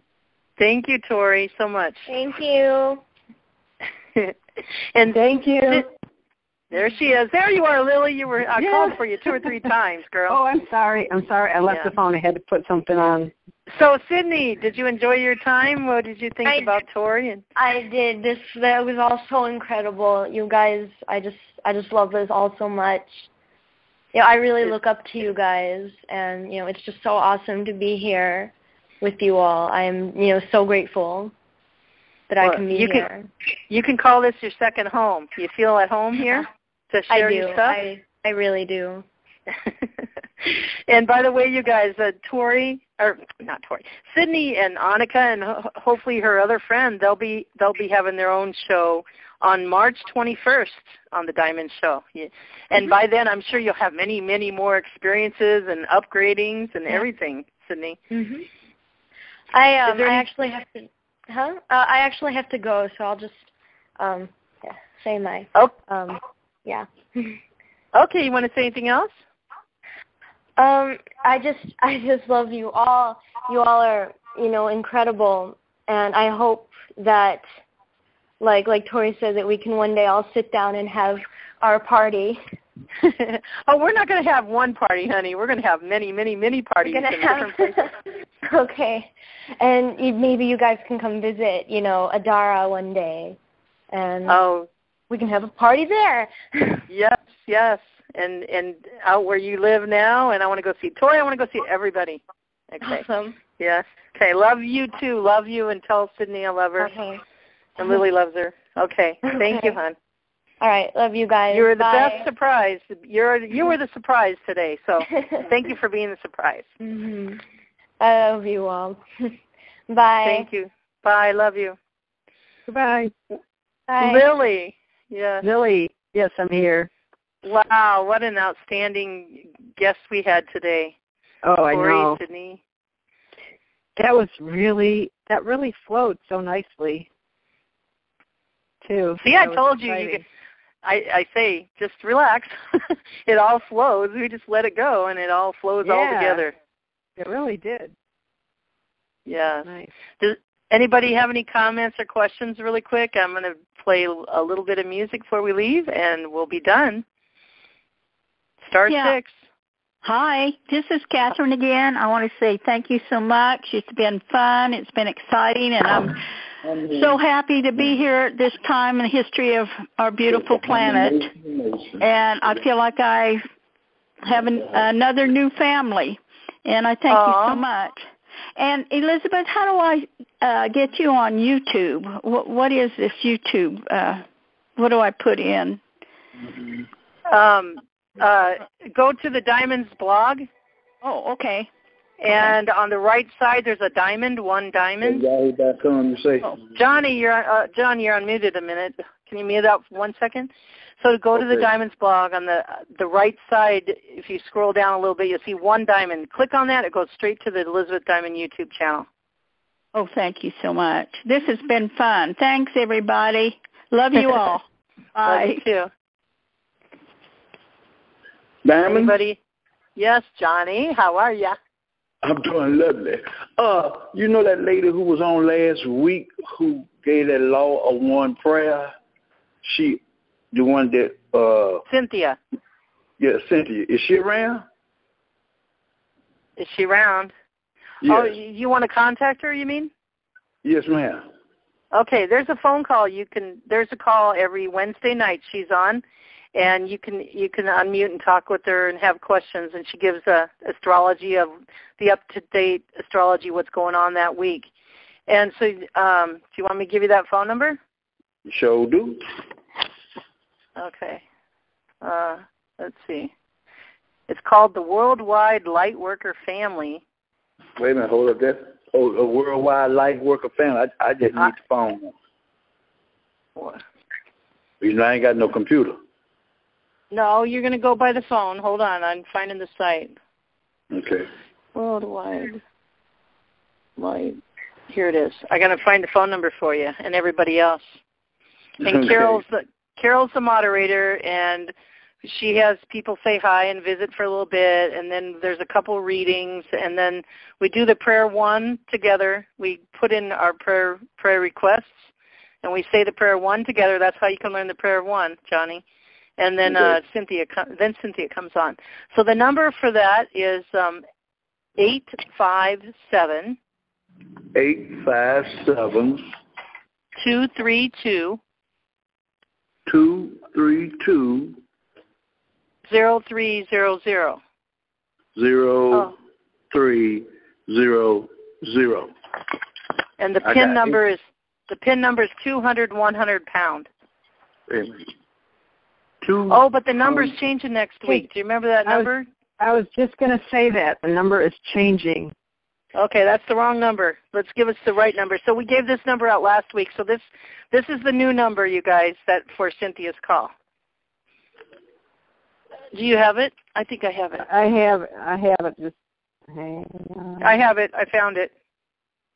Okay. It's 626 677 3000. 3000. And the pin is 200, 100 pound. 200, 100 pounds. You got it. Okay. Let me give you my email address. Oh, no. We're still on recording. Call me tomorrow, Johnny, and give it to me, okay? That'll Is that work. okay? All right. Okay. All right. Thank you. All right. Thank you. I thought he didn't have internet. How does he have email address? He's going to probably go to the library like I used to. Oh, okay. I'm going to help him send Read My DNA to Tory. Oh, cool. Yeah. Anybody else? Star 6? Yeah, hi, it's Lori, and I just want to say that it was a phenomenal call, and I so appreciate you having the guest on and all the stuff you do, Elizabeth and Lily and everybody. Oh, Lori, thank you so much. Yeah. I just wonder if people appreciate you. They should appreciate you more and what you do. You really are dedicated. You're very dedicated. Oh, I don't think about that. It's just my heart. I bring it out. I know, but it's true. So I just had to say it. Oh, you touched my heart. Yeah, and I hear you come on other calls too, and I like what you had to share, and because you always kind of perk things up. And I'm a little bit like that too, because I'll come on calls and I'm all upbeat, but I think people are not. They're still asleep or something. I don't know. But anyway, I'm learning to deal with it, just to be more of myself and not let others get to me so much. That's the best thing you can do. Yeah. Just keep practicing that. Yeah, okay. Thank you so much. Thanks, Lori. Thanks a lot. Right. Yeah, you're welcome. Bye-bye. Aw, she's sweet. Lily? Yes? You there? Yeah. Are you there? I'm here. Whenever you call my name, I have to grab the phone and unmute myself. So it takes me okay. Is there anything else we want to bring in? And next week, what is next week? Let's see. We got Ray back. Ray and some more guests. February. Today's the last. February 7th. Yeah, today's the last day of January. We'll be in February 7th next week. February 7th. And I get to be a guest on Michelle Walling's. We're going to have fun on that show, I'll tell you. That's the 12th, right? Yeah, on a Thursday night at 8 p.m. And we'll have to get that number for next week's call for everybody. Yeah. Oh, okay, guys, let's end with this. Yeah, you can also post it on the blog spot. Oh, yeah, I'll do that. I'll do that, too. All right. Okay, signing off. Okay, here we go, guys, and a little encouragement for the week.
Stay in the upgrade, you diamonds. Elizabeth Diamond. Till next week. Love y'all.